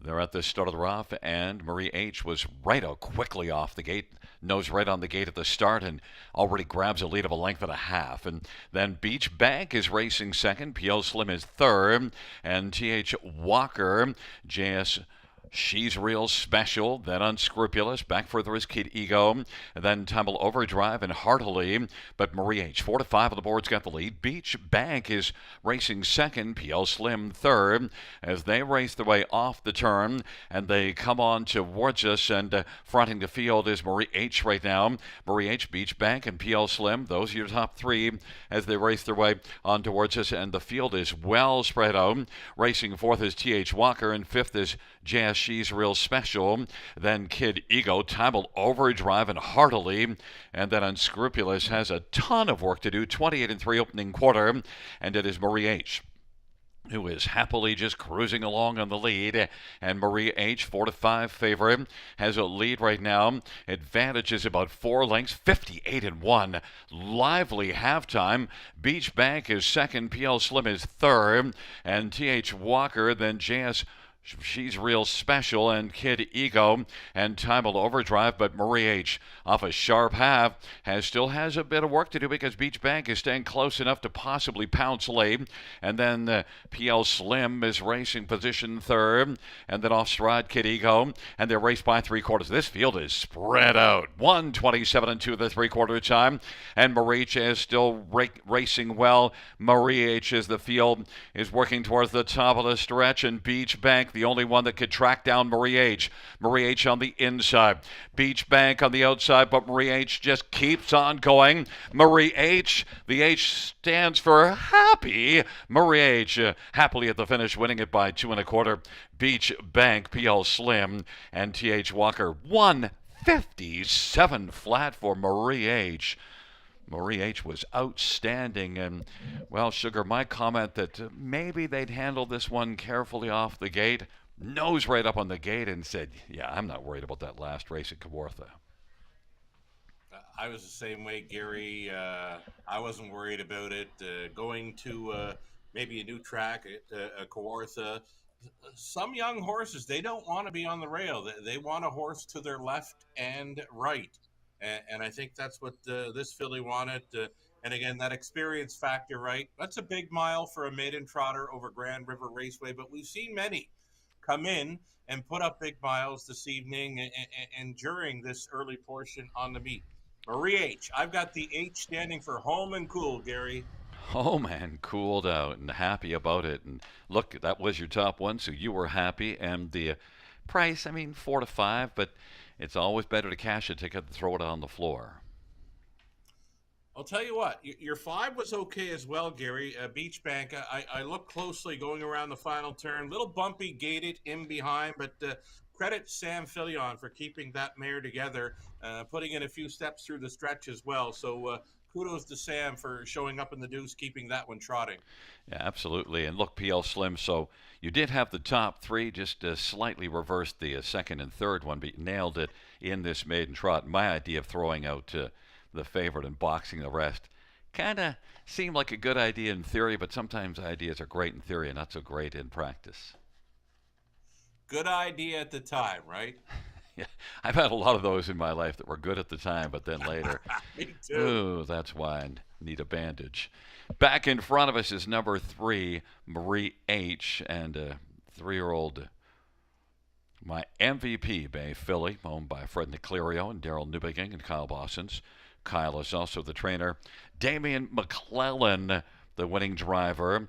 First win for Marie H., victorious in 157 flat.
The 7th race.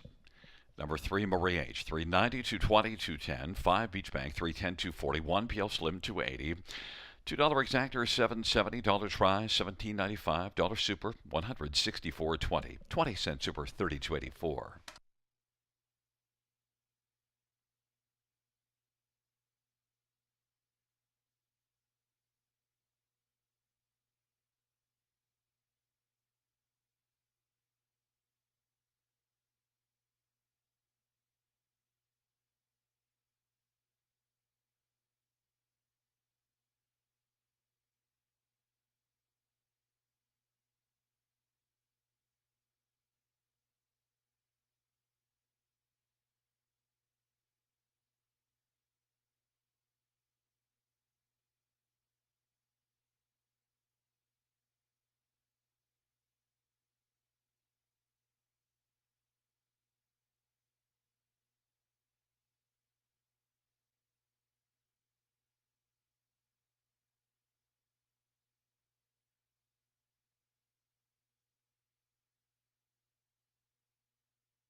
Seventh race, silver finish from the top. 391-426-587. That's 391-426-587 on the bottom.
There is a look into the paddock camera presented by the Ontario Equine Education and Employment Program.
Field on the Omega Alpha Pharmaceuticals post parade.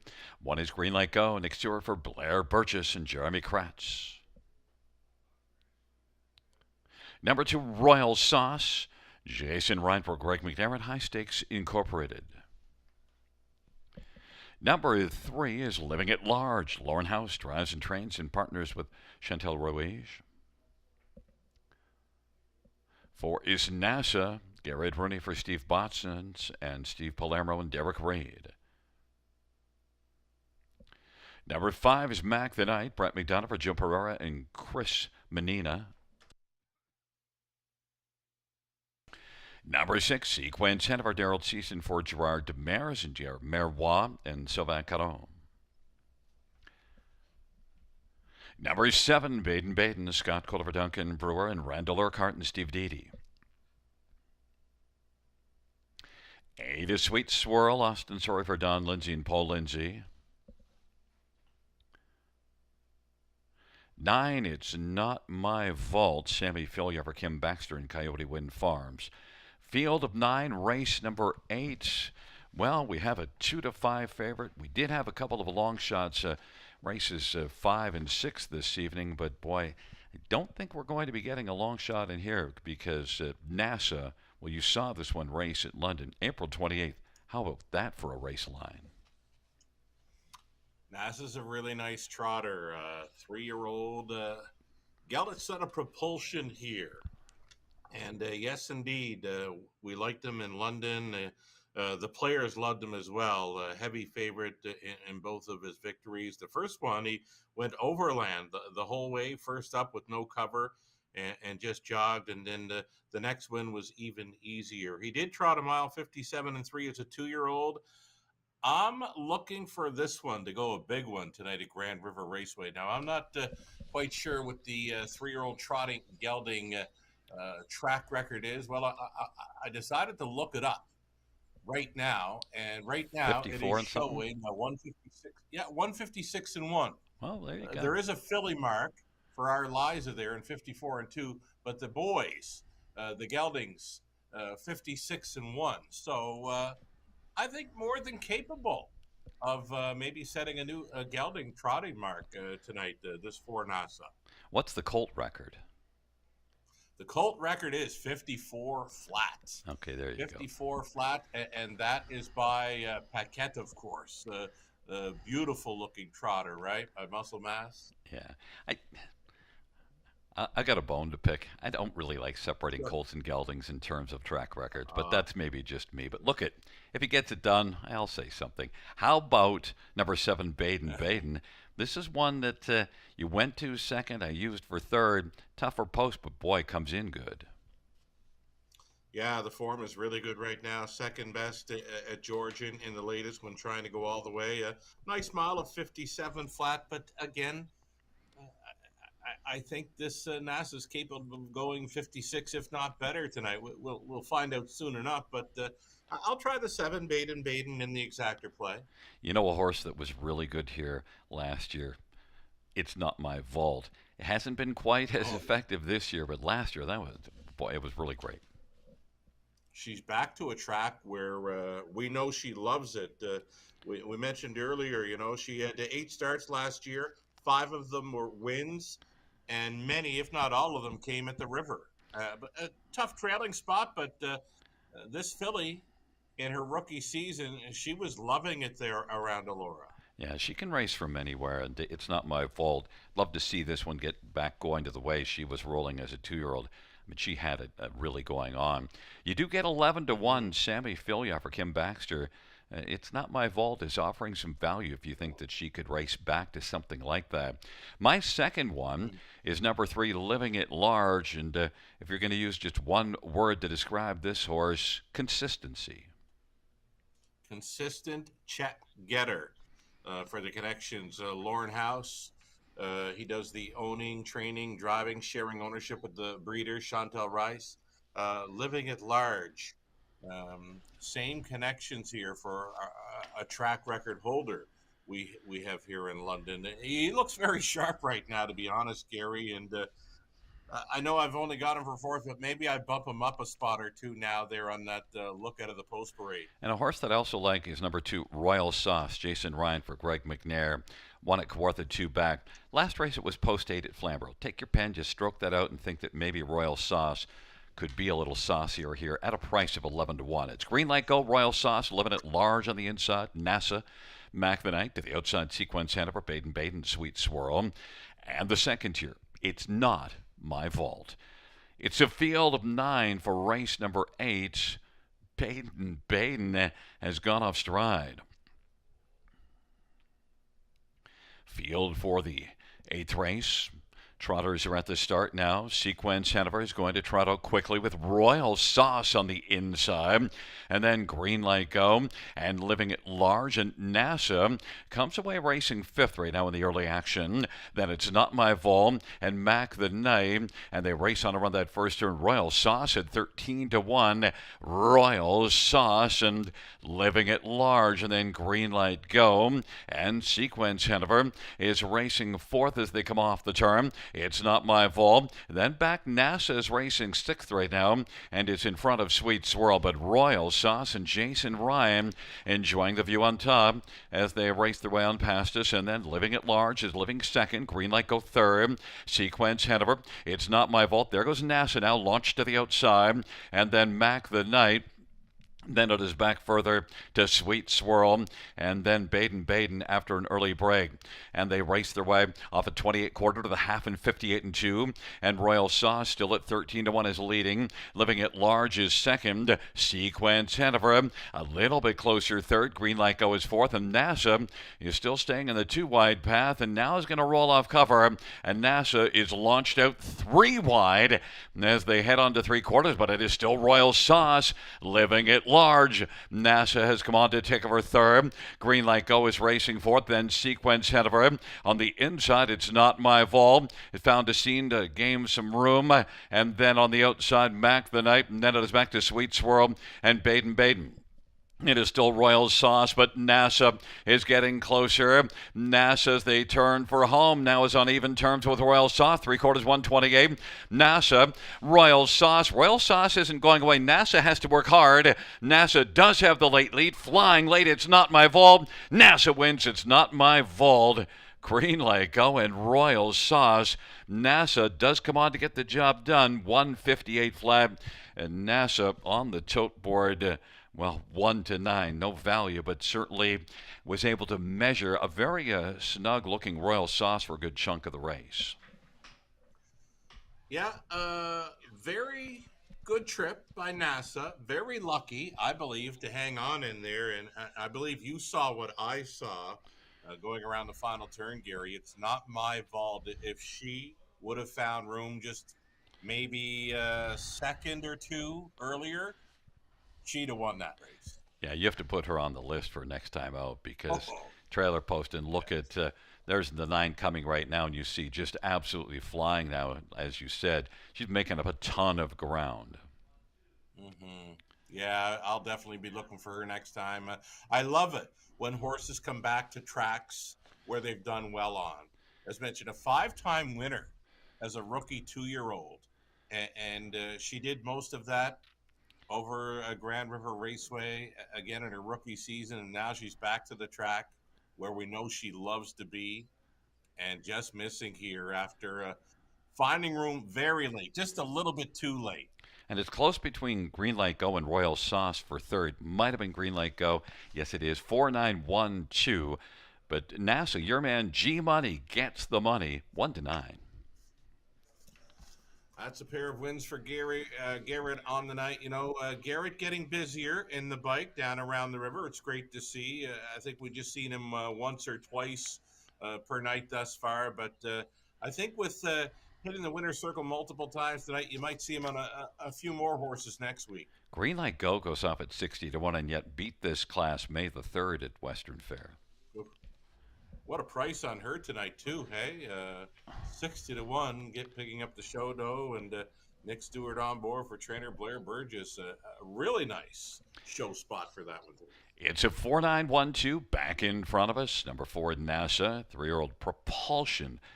Brown Gelding by Steve Bossens and Steve Palermo and Derek Reed. Steve Bossens is the trainer. The winning drive to G Money. Garrett Rooney with the 2 wins on the evening and the 3rd win this year and the 4th win lifetime for NASA, launching to victory in 158 flat.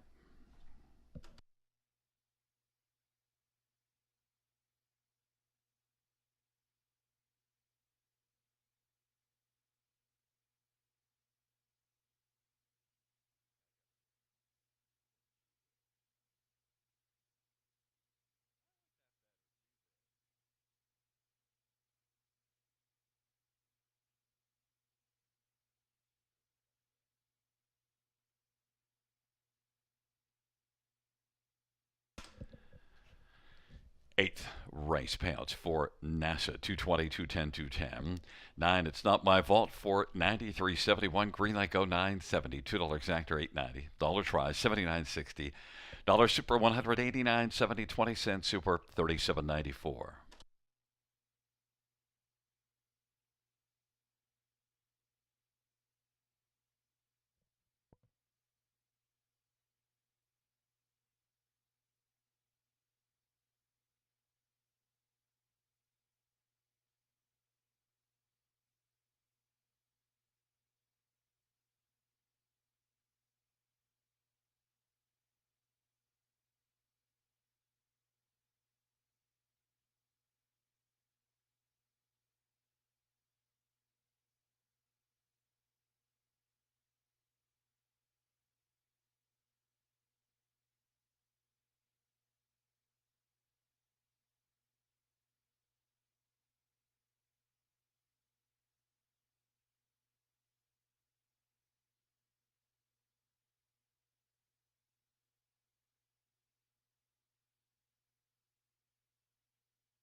Eighth race order finish from the top is a 345-198-762. That's 345-198-762 on the bottom.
Field for the ninth race on the Omega Alpha Pharmaceuticals Post Parade. One is Ivan Eagle, Eddie Hensley for Ashley Hensley. Number 2 is Look Proud, Brett McDonald for Mark McQuarrie and Mary Pedden and Benjamin McQuarrie. And number 3, Royal Beluga, Mark Etzel for Harbor Racing.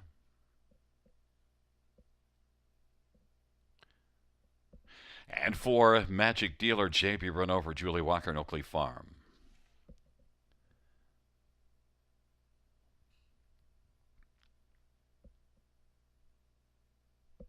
Five is Lockdown Romeo, Bruce Richardson for John Holding and Morley Bosworth. Number 6, Look at Me Go, Sammy Filia for Luke Bland, Determination.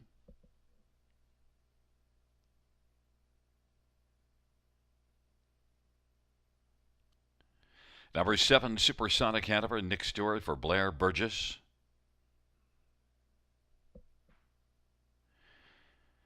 Eight is Vimy Ridge-Venti, Jason Ryan for Steve Loppert and Paul Mazzetti.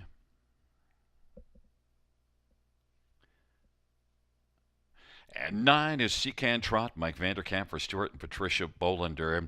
Field of 9, race number 9, a good field of trotters, but headlining this 9th race, number 6, Look at Me Go, Amigo, Luke Blay, and this is one that big yearling, $120,000 yearling purchase that already shows a win in 54-2 this year at Mohawk. I wanted to go against this one because I knew that there'd be heavy backing. I was almost going to take Royal Beluga, but I just couldn't get there. Look at Me Go, Amigo, your top one, and everybody's top pick, I think, Sugar.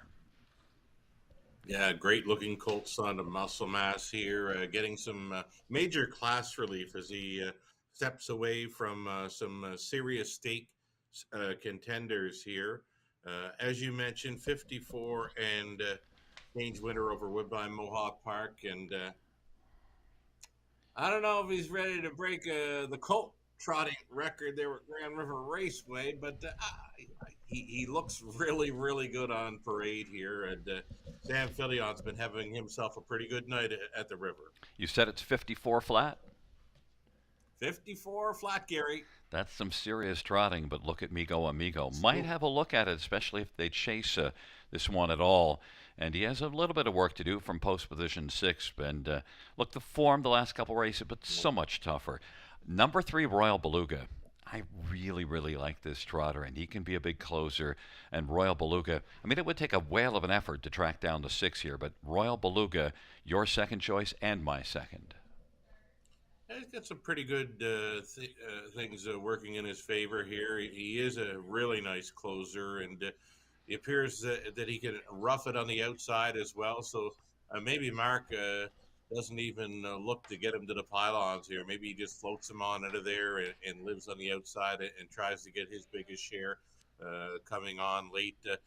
First time Lasix angle for this one as well. That's another angle for that one. And look, 9 Seacan Trot, Mike Vanderkamp, 7 wins in 21 starts this year on the training side. Seacan Trot is one that we saw win here last year in 58. Seacan Trot, trailer post though. Yeah, I like this horse a little more with the nose on gate, of course. Trailing spot makes it a bit tougher. He had a big victory in London, May the 19th. And I'll tell you something to be looking for with this one going forward, Gary. On that start on May 19th, where he won by 4 and 59-1 his season's mark, they pulled the shoes off him for that race, and he was a totally different horse, but by the looks of it, from where I was sitting anyway. So we'll look for this horse to have his nose on gate, drawing well, and the connections pulling the shoes off again at the river, and I think we'd see a big one for him on that occasion. Number 2, Look Proud, is one that, well, you're looking for a top 4 finish, and that's not a stretch because comes in with 6 consecutive top 4 finishes. Does his best work when racing up close. Brett McDonald gets the call to catch drive for co-owner trainer Mark McQuarrie. I'm just going with familiarity. He's had a pretty good spring in London, and all he's got to do is find a spot up close to maybe stick around for a piece of the super sector. Yeah, and one that I used on the bottom is number 7, Supersonic Hanover. Made a break a couple starts ago, so last race, the first order of business was a flat line. Got that accomplished. You do see a second in a non-winners of 3 at Flamborough in the middle of May. Supersonic Hanover might be one that's a bit of a sleeper here at 19 to 1. I think this one might get a piece. Got a pretty good price going on as well there, Gary. 20 to 1 currently, and we've seen Nick Stewart already hit the show spot this evening with a 60 to 1 long bomb. I wouldn't be surprised if this horse raced a lot better than the odds suggest. But the money is all in on Look at Me Go, Amigo, even money. Ivan Eagle, Look Proud on the inside with Royal Beluga with their positions on the gate. Magic Dealer, Lockdown Romeo. To the outside, Look at Me Go, Amigo, Supersonic Hanover, Vimy Bridge Venti, and the second tier, Secan Trot. It's a field of 9 for race number 9.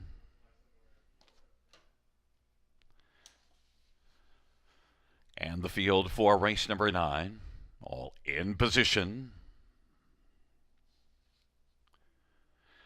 They're at the start and they're off, and it is Lockdown Romeo and Look at Me Go Amigo, the first couple to leave out. Magic Dealer, Ivan Eagle, and Look Proud. Then Secan Trot as they race on around the turn. Then Royal Beluga, Supersonic Hanover, and Vimy Ridge Venti. But right now it is Look at Me Go Amigo. We're looking at that one come on and grab the lead, and now is in front by a length and a half and racing second. Thou art Lockdown Romeo as they race their way on around the turn. Those two have a bit of separation. Third right now is Magic Dealer in front of Ivan Eagle as they race their way off the turn. The opening quarter was 28 seconds. And then racing position fifth is Look Proud. Back further on the outside, Secan Trot. Royal Beluga is still back racing seventh, and Vimy Venti and Supersonic Hanover has to jet by them all to win. They race their way on up to the half, 28-second opening quarter, and on past the half for Look at Me Go Amigo. Even money on the board. Lockdown Romeo still second. Ivan Eagle now is working, and Royal Beluga is kicked into gear from the backfield trying to now come on. Magic Dealer, Look Proud. Royal Beluga 3 wide now has come on to take over sixth, and then Secan Trot. Supersonic Hanover is eighth, and Vimy Ridge Venti, but it's still Look at Me Go Amigo. Ivan Eagle is second, trying to pull the big upset, and 3/4 is up for Look at Me Go Amigo, and that advantage is a length and 3/4. Ivan Eagle is racing second. Lockdown Romeo third, then racing fourth is Look Proud, and then it is Magic Dealer. Secan Trot. Royal Beluga is still well back seventh, 3/4, 128 and 1. Look at Me Go Amigo, and Sammy Filia is under wraps right now, leading on down the stretch drive. Look at Me Go Amigo. It goes an easy trip to win. Lockdown Romeo, Look Proud, and Magic Dealer, 157 and 2. Look at Me Go Amigo. It was like a training mile for that one. Really impressive. I was going to say, Gary, paid training mile right there. Never lifted a line, driver Sam Filion on board this great looking colt son of Muscle Mass. He certainly caught my eye on parade, and yeah, just jogged really, you know. There was never any sense of urgency for this one. Yeah, and it actually was impressive that Lockdown Romeo, who stayed up close towards a hot pace, managed to stick around for a second. So at least we get Lockdown Romeo, who was on the board at 30 to 1 to get onto the exactor ticket. Pretty good trip there for Bruce Richardson to keep that one to his task there. He'd showed a few breaks in the early going in recent starts. So a clean line and a big deuce at a big price, 30 to 1, second best. Yeah, that's one that, it's only got one win in 51, but at least does have 10 runner-up finishes, so it's not completely shocker. But that break last time out probably drove up the price. But no price at all that Look at Me Go Amigo. Didn't anticipate one. In fact, even money is actually a reasonable return on one that now that we look at it kind of late over the field. I was surprised, actually, you know, when they went away and the numbers came up on the ticker there and it showed he was even money. And I had to look twice because I honestly thought this horse was capable of maybe taking some serious late action to maybe go away at 1-5. But even money, heck of a price And on. Royal Beluga, we both liked for second. Boy, that one didn't kick in. Yeah, just got too far behind. I would have liked to seen him even parked up closer, but just no shot from where he was trying to come from. Yeah, and full disclosure, I took Supersonic Hanover as one that I thought might race better than his odds. Last. Back to There the are some drawing board. prices underneath. Back to the drawing board. But on the win side, look at me, go Amigo. Returns even money, 6-5-2-4. And it is Look at Me Go Amigo in the winner's circle. 3-year-old Muscle Mass Bay Colt, owned by Determination Stable. Luc Blais is the trainer. Sammy Filya, the winning driver. Mile of 1:57-2.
Ninth race, payouts number 6. Look at Me Go Amigo. $4, $3.40, $2.90.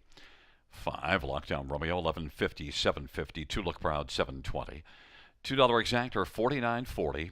Dollar Try, $218.60. Dollar Super, $1,664.55. 20-cent Super, $332.91.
Ninth race order finish from the top.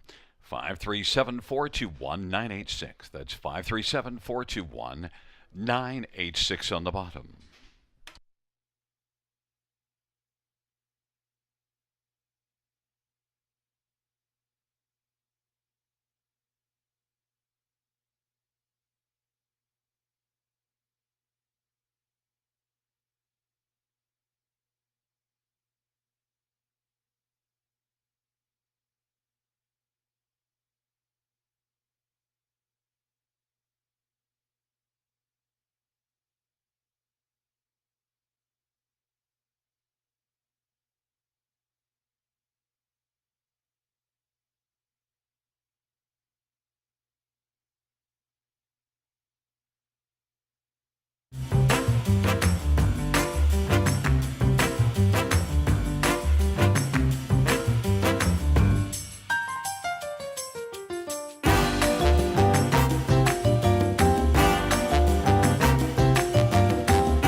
10th race, the Omega Alpha Pharmaceuticals Post Parade.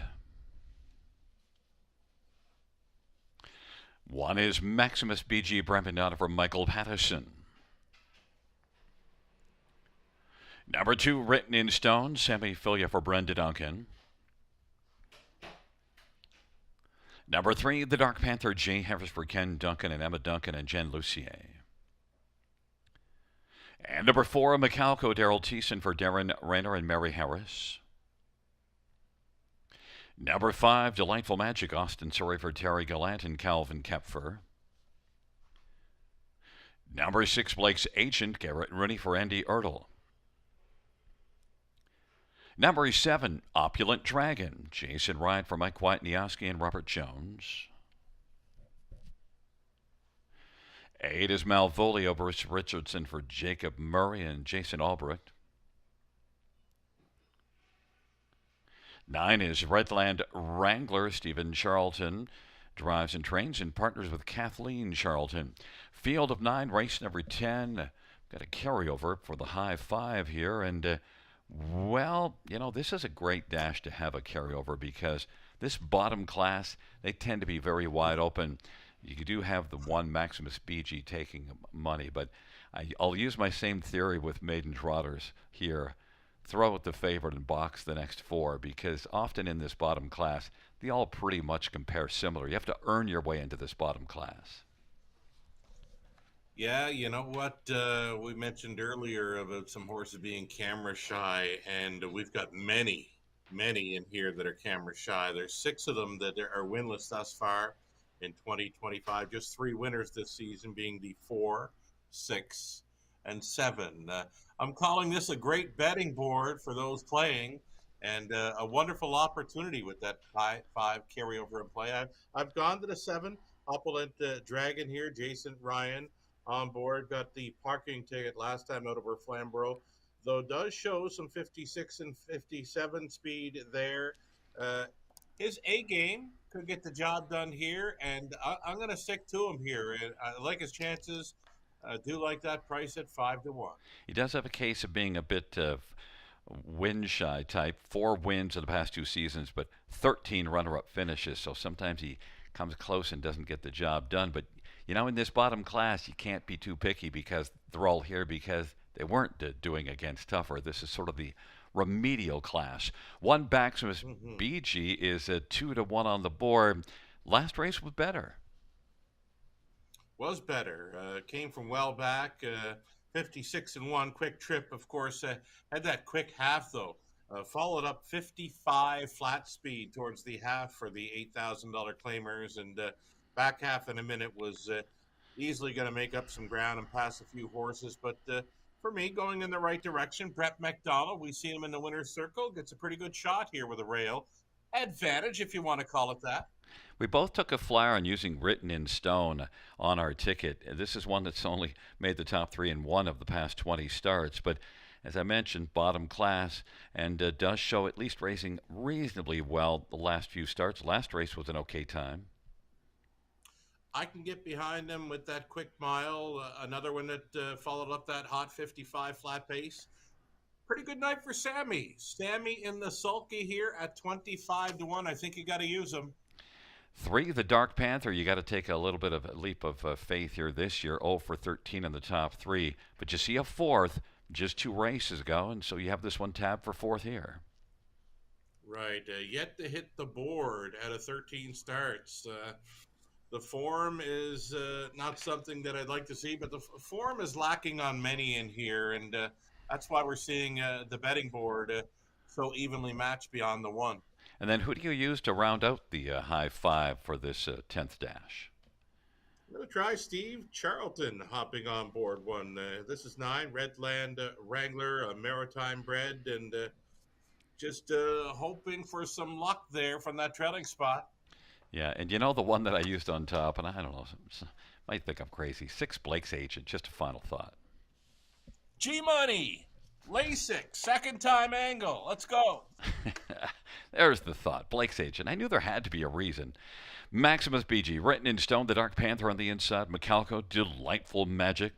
To the outside, Blake's Agent, Opulent Dragon, and Malvolio. On the second tier, Redland Wrangler. It's a field of 9 for the 10th and final dash. Giddy up.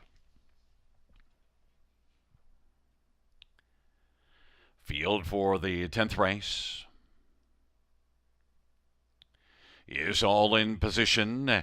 And from the outside, Malvolio and Opulent Dragon leaving home. Delightful Magic comes blasting home.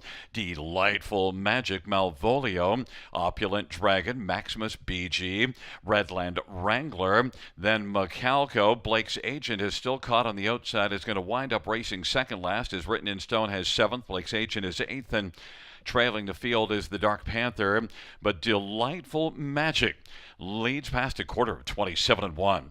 Delightful Magic, Maximus BG, Redland Wrangler is racing third as they come on towards us. Then fourth is Opulent Dragon. Then it is Macalco, Malvolio, Written in Stone, Blake's Agent, and trailing the field is the Dark Panther. And the field heads on up to the half off at 27-1. Sharp opening quarter for Delightful Magic.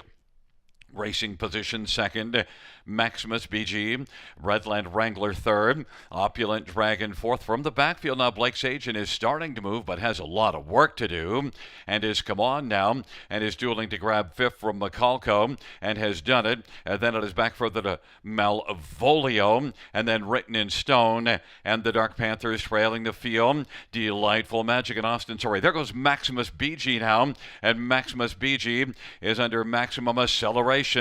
And Maximus BG now takes the lead. Delightful Magic is second. Redland Wrangler. And then it is Opulent Dragon and Blake's Agent. 3/4, 125-2. Maximus BG, Redland Wrangler, Delightful Magic, Blake's Agent is out wide and down to the inside. Opulent Dragon on down the stretch ride. Maximus BG is now stretching out the cushion just for the fun of it. Then it is going to be Written in Stone, Blake's Agent, and then it's between Redland Wrangler and Macalco. 155 flat. Maximus BG did wind up being the betting favorite. So, again, there goes my idea of pitching the favorite and boxing the next four. Just not a good idea, Sugar. Well, the favorite gets it done. But longest shot on the board here, I believe, is second. I think Sammy was on for the deuce with number 2, Written in Stone. So some big numbers underneath this favorite in that high five carryover race. So I believe the winning combination is 1, 2, 6, 9, and 4. So if you're holding on to that ticket, you're going to get paid here. Yeah, and Written in Stone, I mean, we mentioned only one top 3 in 20 starts, but we both used this one. I used him for fourth. You went as high as third. And Written in Stone, and Sammy said, I can go higher than that. I can get up to second.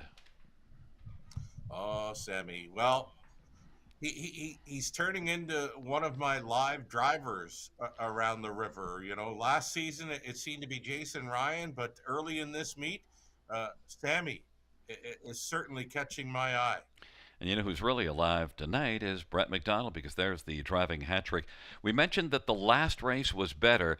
0 for 18 in the win column, but it's not an 0 for anymore. Not an 0 for anymore for Maximus BG.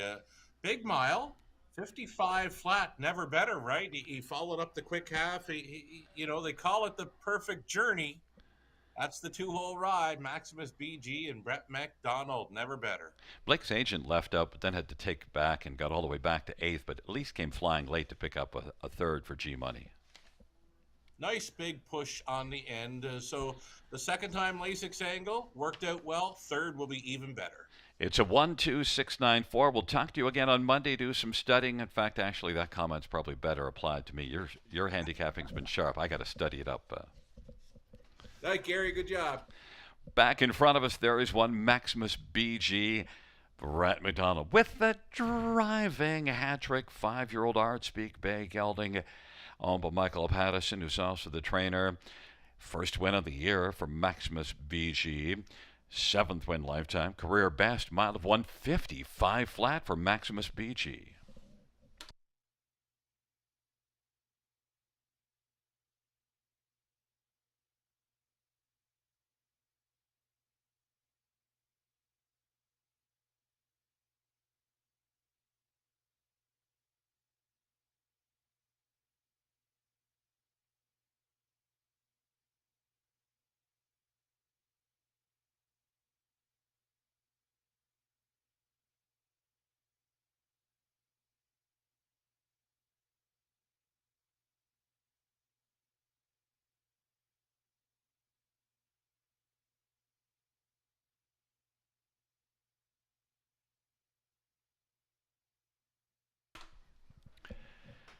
The 10th race.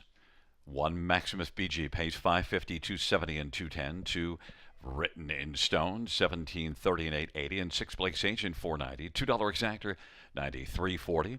Dollar Try, $1,300, $39.90. 20-cent Try was $267.98. The dollar High Five. Well, how about even the 20-cent High Five? $3,600.55. Kaboom. $2 double of 6 and 1, $16.30. 20-cent pick 3, $1.49. 20-cent pick 4, $3.49. But how about that 20-cent High Five? $3,600.55. Kaboom shakalaka.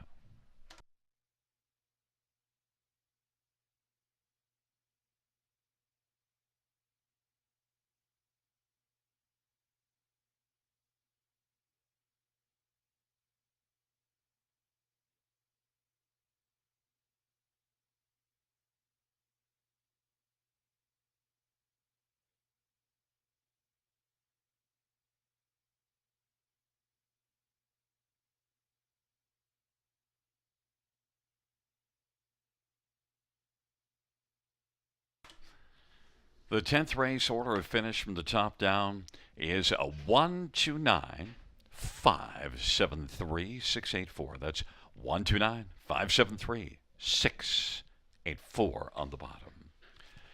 Well, fans, that concludes the live harness racing program for this Friday evening. Action resumes on a Monday night here at Grand River Raceway. We shall be gathered at the river for a first race post time of 6:20 p.m. Buenas noches, amigos. Good night, everybody. Good night, Josie Bean.